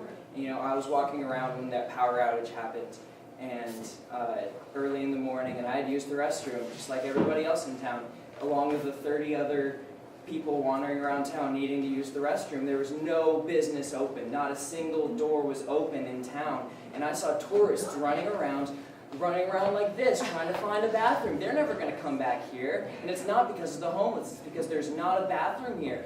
Everywhere else that you go in the world, there are restrooms. You know, if you go through Europe and you see someone with a backpack, they're a tourist. They're not homeless. It's like, so I don't know where these distinctions are coming, but you know, it's like we've got to come together. This is our world. This is us. We're the human race. This is our community. Let's build something. Let's change something, and let's be a center point for everywhere else. You know, it's stop pushing people around and start embracing each other and our differences, and just be wonderful to each other. And that's all I have to say.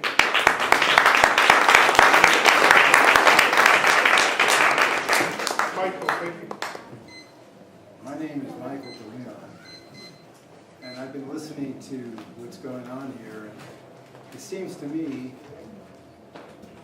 that there is a problem recognizing that there are always going to be people who are the other than us. And the history of the way people have treated the other is not a very pretty one. It's been mostly of exclusion and eviction and wishing for extinction. We have to learn how to be with the other. We have to realize for other people in this world, we are the other. And we're all here with the same DNA.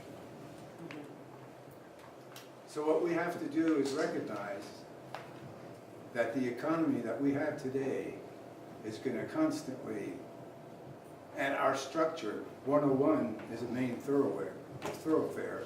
Our structure in the economy today is going to make it always, there's going to be a steady stream of nomadic people.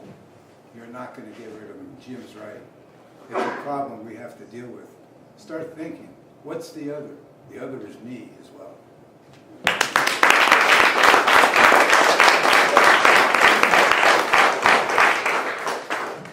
Hi, I heard an interview with John Shelter on the radio on KCSU a couple weeks ago, maybe 10 days ago. He is the director, I think, of the North Coast Resource Center. And he has had great successes up in Arcata with like the scene behind the Bayshore Mall. That was a real horrible scene of trash and people in encampments and everything. And he has had great success in programs that engage the homeless in helping themselves, like has been described here tonight. There is a website, North Coast Resource Center, that describes these programs, and I talked with him a couple days ago and invited him down here. He couldn't make it, but he would like to come down here. He does workshops. I think that it would be great to speak with somebody who's had success in these issues, because it's the same. It's the same in Arcata as it is here. There are some differences, but we all are dealing with a changing world that's changing really fast, and I think we should use all the ideas that we have access to.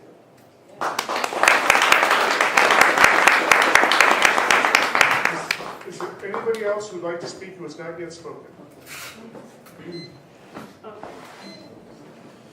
My name's Sam, and I've been here for a short time compared to most of you people. You get out of life what you put into it. And if you guys want to change something, then you're going to have to put something into it. You're going to have to come together. You're going to have to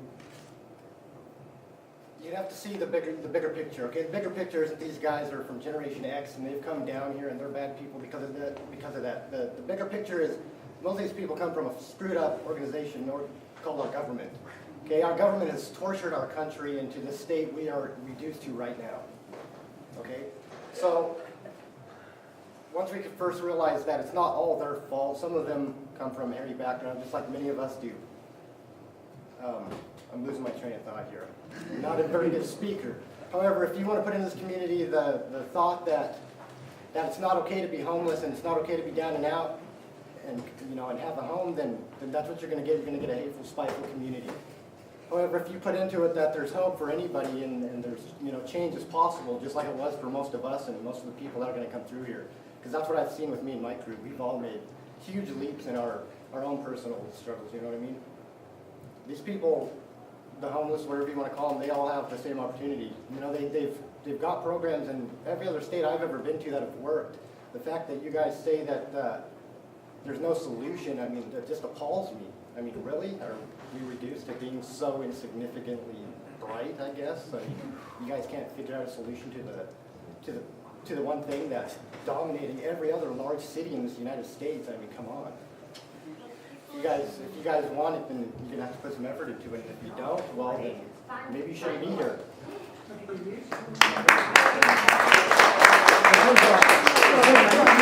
country is a free country for anybody to come to anywhere they want. Anybody to believe any different, why don't you go to Germany and ask them? They didn't do the Jews.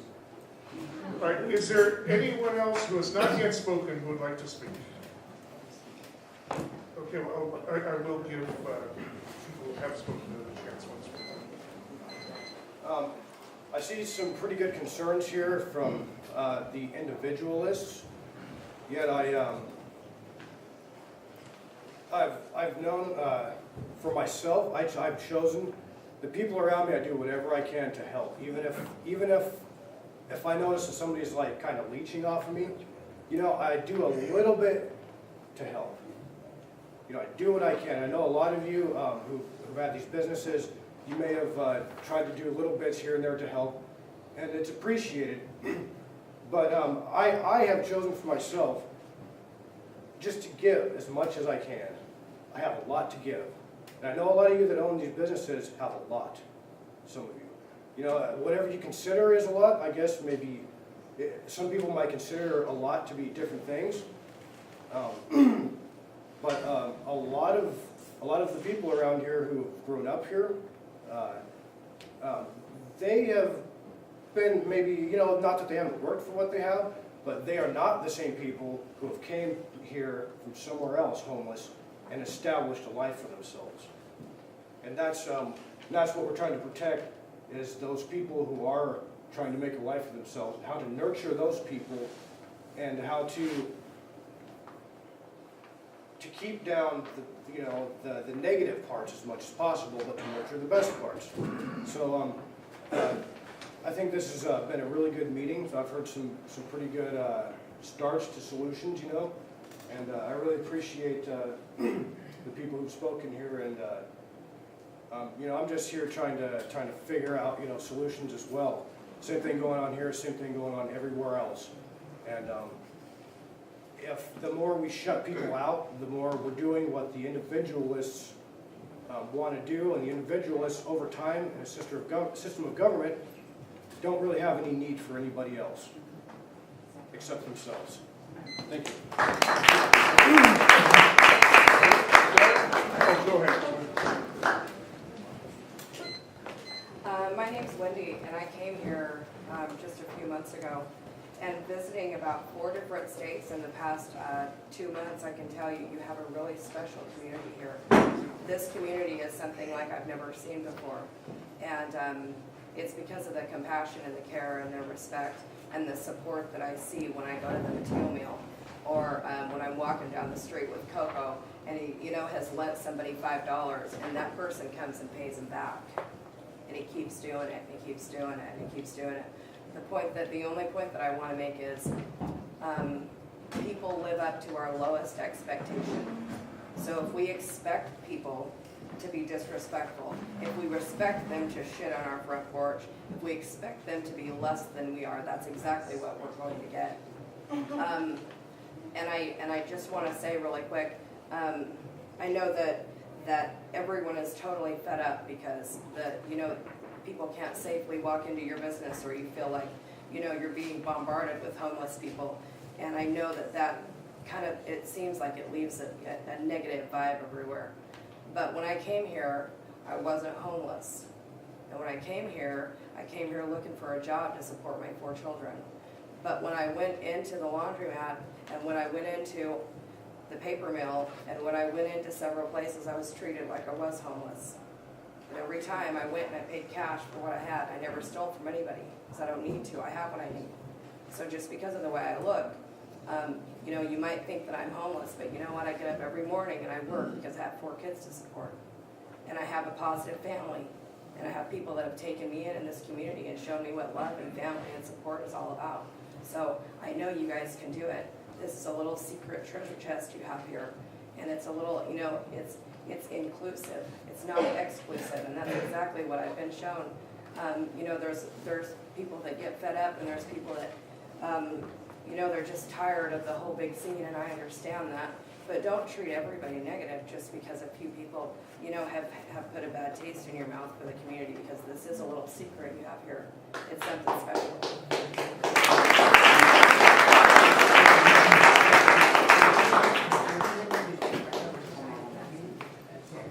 Good evening. My name is Cynthia, and I'm new to this community. Thank you. Okay, I can speak now. That's good. Go ahead. I really landed here February of last. I was through your community 7 years ago, and I fell in love with it so much. It's been in my children's hearts, and we chose to move here. The first thing I want to say is that I respect and understand a lot of the discontent of the citizens that have been here for a long time and established businesses and churches and have a community that is just absolutely beautiful and stupendous. I understand the frustration and the anger. In my knowledge, the economics is going to continue. It's going to maybe get a little bit worse. There are going to be more people coming through, and they're going to look a whole lot of different ways. So, in my mind, what I'd like to offer is just a conversation of going, okay, this is the way that it is.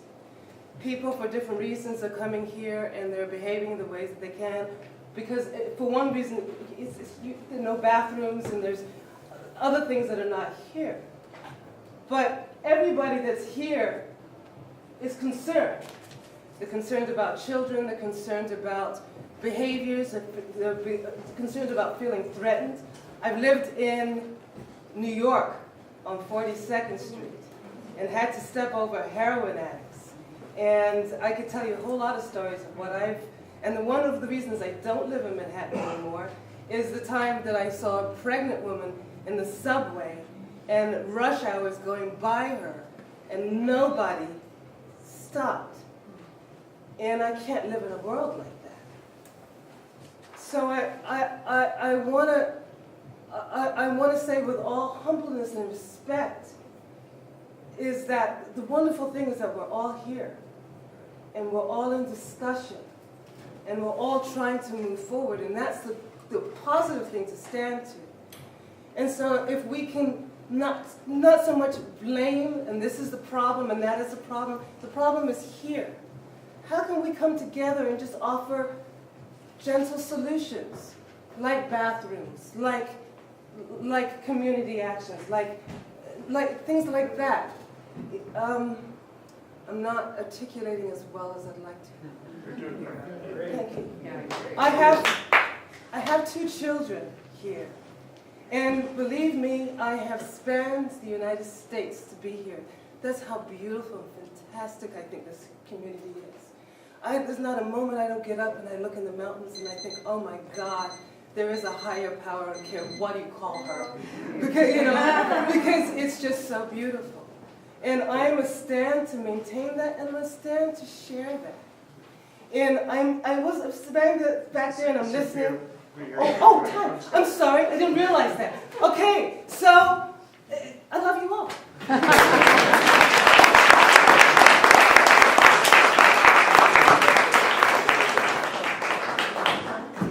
Wow, she's a hard act to follow. The reason I live here is because this is the kind of town where we can all, each one of us, make a difference. I want to honor Deborah Carey for the work that she's done working with individuals one by one to help them become not homeless. She helps them get their settlements so that they are able to live in housing. And I think that's just tremendous. I've told her and several others that I kind of think that we could, if each of us would adopt a homeless person, we could take care of our resident homeless folks. Not necessarily all of our traveling wanderers, but we could take care of all the folks who have been living here for a long time without homes. People have been asking about solutions, and I'd just like to suggest that we have a lot of experience in this community with festivals, and the security systems, the way they work in the festivals, are really powerful. If we were to have security folks who would take care of people non-violently, helping them realize what standards they're violating, what our community values are, what things that they're doing that we don't appreciate, and if they are willing to do that, fine, they can stay, and if they're not willing to do that, then they do need to leave. There is a large group of people who've been meeting up in Eureka called the Humboldt Housing and Homeless Coalition. They meet every other month, and they're trying to end homelessness in the next 10 years. We've got a long ways to go. We didn't even start talking about emergency winter shelter at our last meeting, and here it is already raining. So it's very frustrating. But one of the things that became clear to me in attending those meetings is that the county does not feel any obligation to helping homeless people. They do not have an obligation by the public's view to take care of homeless people. So it's going to be up to us. And I think we've all learned that we can't rely on the county very much for services here in Southern Humboldt. We're kind of the stepchild of the county, and we get the services last, and they get taken away from us first. So I would just encourage us to take a lesson, an example from Betty Chin, who was able to build a shower facility up in Arcata. I recently read an article that it's been a year since the shower facility was built, and everybody was afraid that it was going to attract more people and that it would be torn up and defecated on and all kinds of stuff. And it's in better shape now than it was when it was built. So I think we could take an example from that and try to do that. I know my time is up. I have one last thing. There is a brand new veterans facility in Eureka, a transitional housing facility. So if you know of any homeless veterans, they would like to help with transitional housing for them. There's case management and all that kind of stuff. So if any of the homeless folks that you come across, let them know that that's available.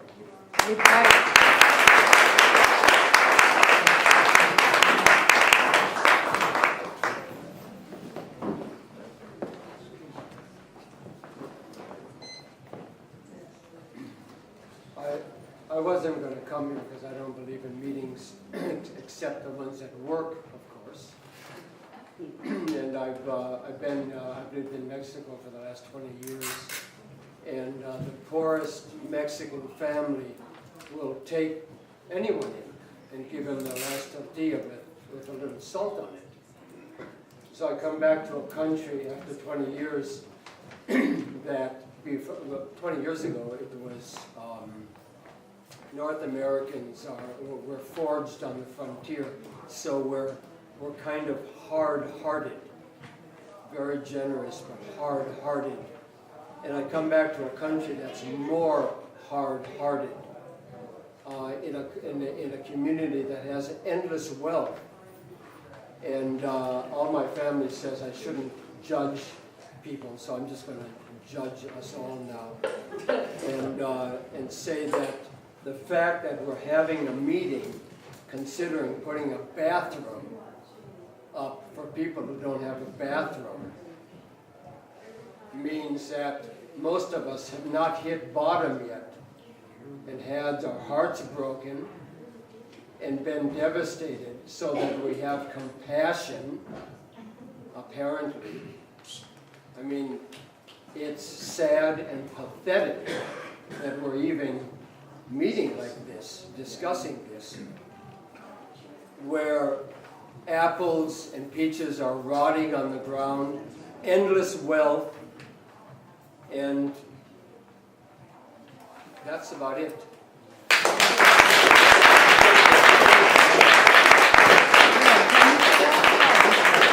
I just want to make a quick observation, and then I'll let the other speakers come up.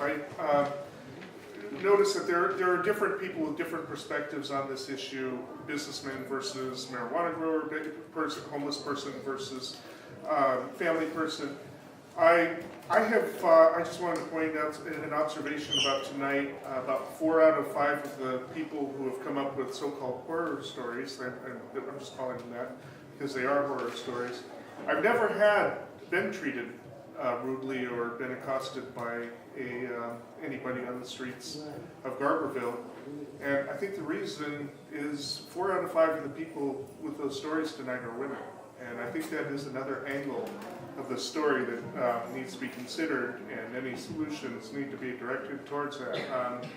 I'm all of a sudden very conscious of that. Learn to walk tough. Well, it's not about that. It's I'm if a woman, women, I walk around if women, at night. and children, some of the teenagers and seniors can't feel safe in the community, that is a concern. When we talk about progressive versus non-progressive, sometimes it's not black and white, and I just wanted to bring it up.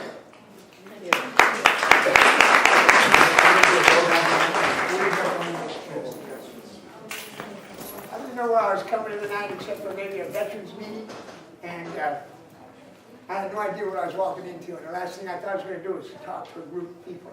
I was up here in the 80s. In 82, I came up here as a property owner. I stayed for 4 years.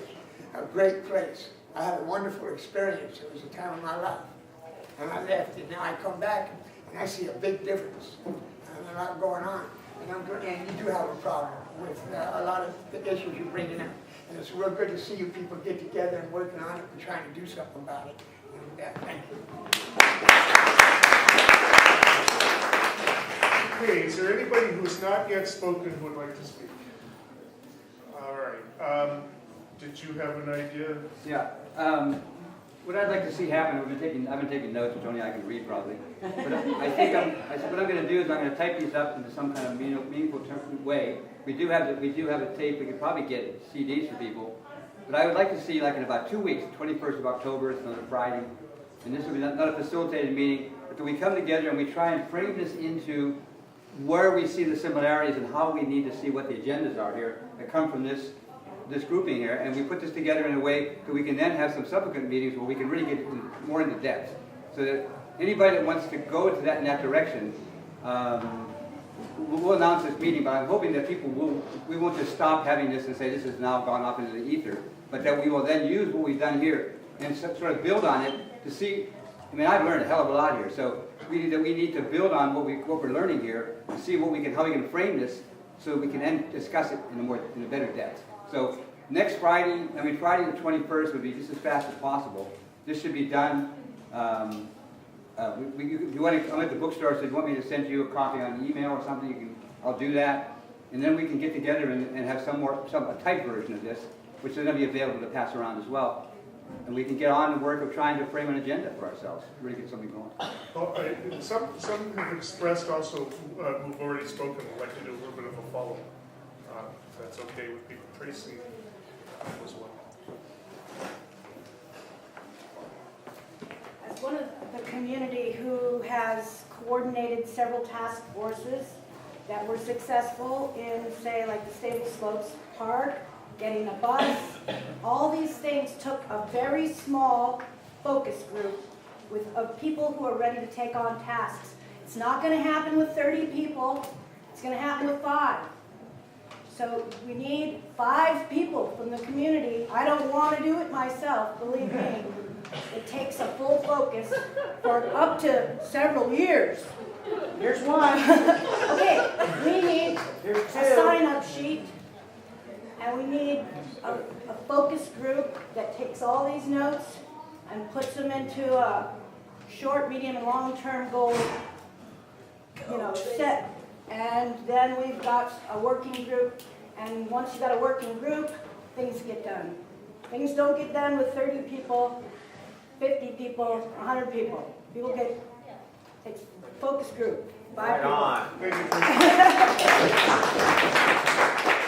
Yeah, I'd like to say one more thing. If we're going to work this out, I want to see right from the bottom level the respect starting tomorrow. I'm going to go around. I'm not going to pick up nobody's trash anymore. I'm gonna let them pick up their own trash, monitor themselves, and in the next meeting, I will be here with pictures to see if the camps are clean or if the disrespect continues on. Because whether you're homeless or not, you don't need to trash the river and the river bar and the watershed. And it's as simple as that. Don't do that, and you will probably earn respect, because the people that work for me, we respect one another. We love each other. I trust them with my life. And that's all that needs to be done, and it's pretty clear. It's not asking a whole lot of a group of people. Don't shit everywhere and don't trash everywhere. And I'll be happy. So learn it when they list go. Yeah. Hey, John, can I ask you Thanks for something? coming. Have you ever given them trowels? Have you ever given them trowels so they could dig holes? I have given them $100,000. I have given them bags. I have spent $25,000 on dump fees. We have tried and tried and tried. And we had a good crew, but the good crew dissipates because somebody takes them home. And then I lose that guy, then I have to find another guy. And the only thing we're asking, we didn't try to run anybody out. Just don't destroy our river bars and our watershed. That's all I ask. It's pretty simple. The other people that have businesses will have to take care of that aspect of it. But I live on the river, and there's sleeping bags coming down, there's all kinds of stuff coming down. Just don't do that. Leave it off, take it away where the river can't take it. Put it in a pile. Do something. You can get bags, you can go shop, they go shopping, they bring that stuff in there, you can bring it out. I don't want to make it so complicated that it's you know, it doesn't make any difference. There's a lot of people mentally ill. You still don't need to trash the place. That's just a common courtesy to the community, to the environment, and to other creatures. That's it. I ask nothing else. That's it. That's nothing else. One quick follow-up. With the homeless person who left his pickup truck in the river, right at the end of the path in DeWitt Grove, on the way to Dean Creek, would that homeless person please drive their pickup out of the river, because it had acid, gasoline, and oil. How do you know it's a homeless person? I saw it there yesterday. Go check up on it. He's joking. He's saying that I'm sure it's got to be a homeless person. That's who we have problems with around here. All right. Go ahead. Just one quick suggestion. I don't know.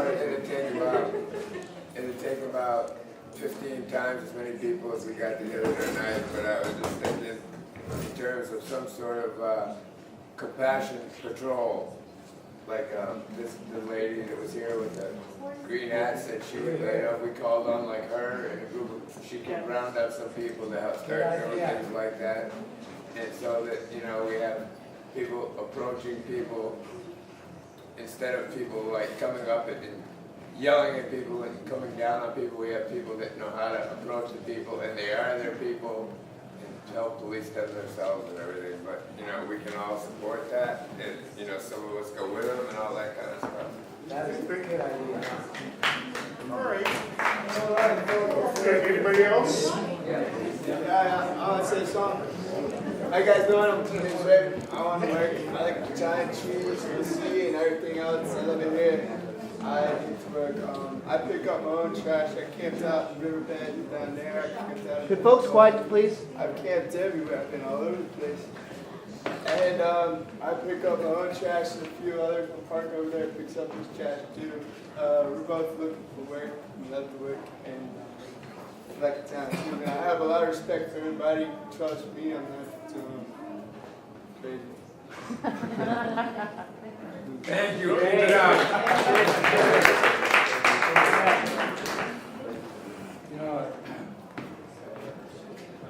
This whole policing issue is handled in a kind of a point, if you can call it that. Our sheriff's department does a wonderful job, well, a little bit we have of them.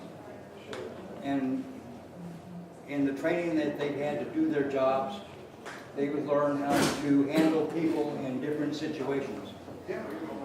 So when you're talking about the one time when they get pushed out of the bush, that cop's talking to a transient dude that he's pissed off because he trashed the woods. So now he's pushed up into the community. Now the cop's looking at a businessman owner and the transient. So the cop puts on a totally different face, ain't even true to the word that he just told to the man in the woods, I'll leave you alone if you just go somewhere else. Because he's trying to satisfy the business owner now. So now we go further up the chain to the Chamber of Commerce. And they're wanting to know why the cops aren't out here kicking out these drugs. They leave the needles, they leave the condoms everywhere, you can leave beer bottles everywhere. We only got 2 cops here half time. You know what I mean? So for us, and I've done this myself, I put 3 people down the on-ramps in this town because of bullshit behavior. But when it comes to having the cops behind me, and I'm talking about Bob Hamilton, bless his heart. But when it comes to it, he's not there to back my blade. I'm the one going to jail. Because I'm not a property owner. But I am one of the ones you want to police your neighborhood. But see, you can't tell the difference. Bob can, but he's got to wear them 3 different masks. So when we get them here, and we're the guy in the woods, we're the property owner, and we're the chamber, the cops can't wear a different mask. And that's where you're going to find this. It's in the government, it's in the bureaucracy, and we need to stop looking for accountability here. No one's going to build you a perfect bathroom that nobody's ever going to take a shit in. And nobody's ever going to give you the perfect set of trimmers that you can just earn money from. It's never going to happen. Everybody's just going to say, look, this is what it takes to build a bathroom, X amount of dollars. Who cares what happens? We're hiring people and making jobs to keep it clean. That's what you got to do. Forget trying to get someone to say, I'm sorry. Just build the damn thing. Be compassionate and be done. That's what I'm saying. All right. All right. Well, I want to thank everybody. This, by Soham standards, this was a pretty mellow meeting, I think. And we need to keep this discussion going. We've heard a lot here. We've got people in the same room that need to come back in the same room. You know, there's not going to be any silver bullet solution. It's going to be a long process. Every community has to deal with it. We're dealing with a range of issues, from the economy to mental illness to people who really just don't have a regard for other people, and that's not necessarily all homeless people, but in this context. But we do definitely need to address it. There's definitely a concern here. We filled up a room on a Friday night with a party down the street, which is still going on, by the way. That certainly speaks to concern. This was a very broad-based meeting. I think we need to wrap it up, but thank you all for coming. Thanks, Eric.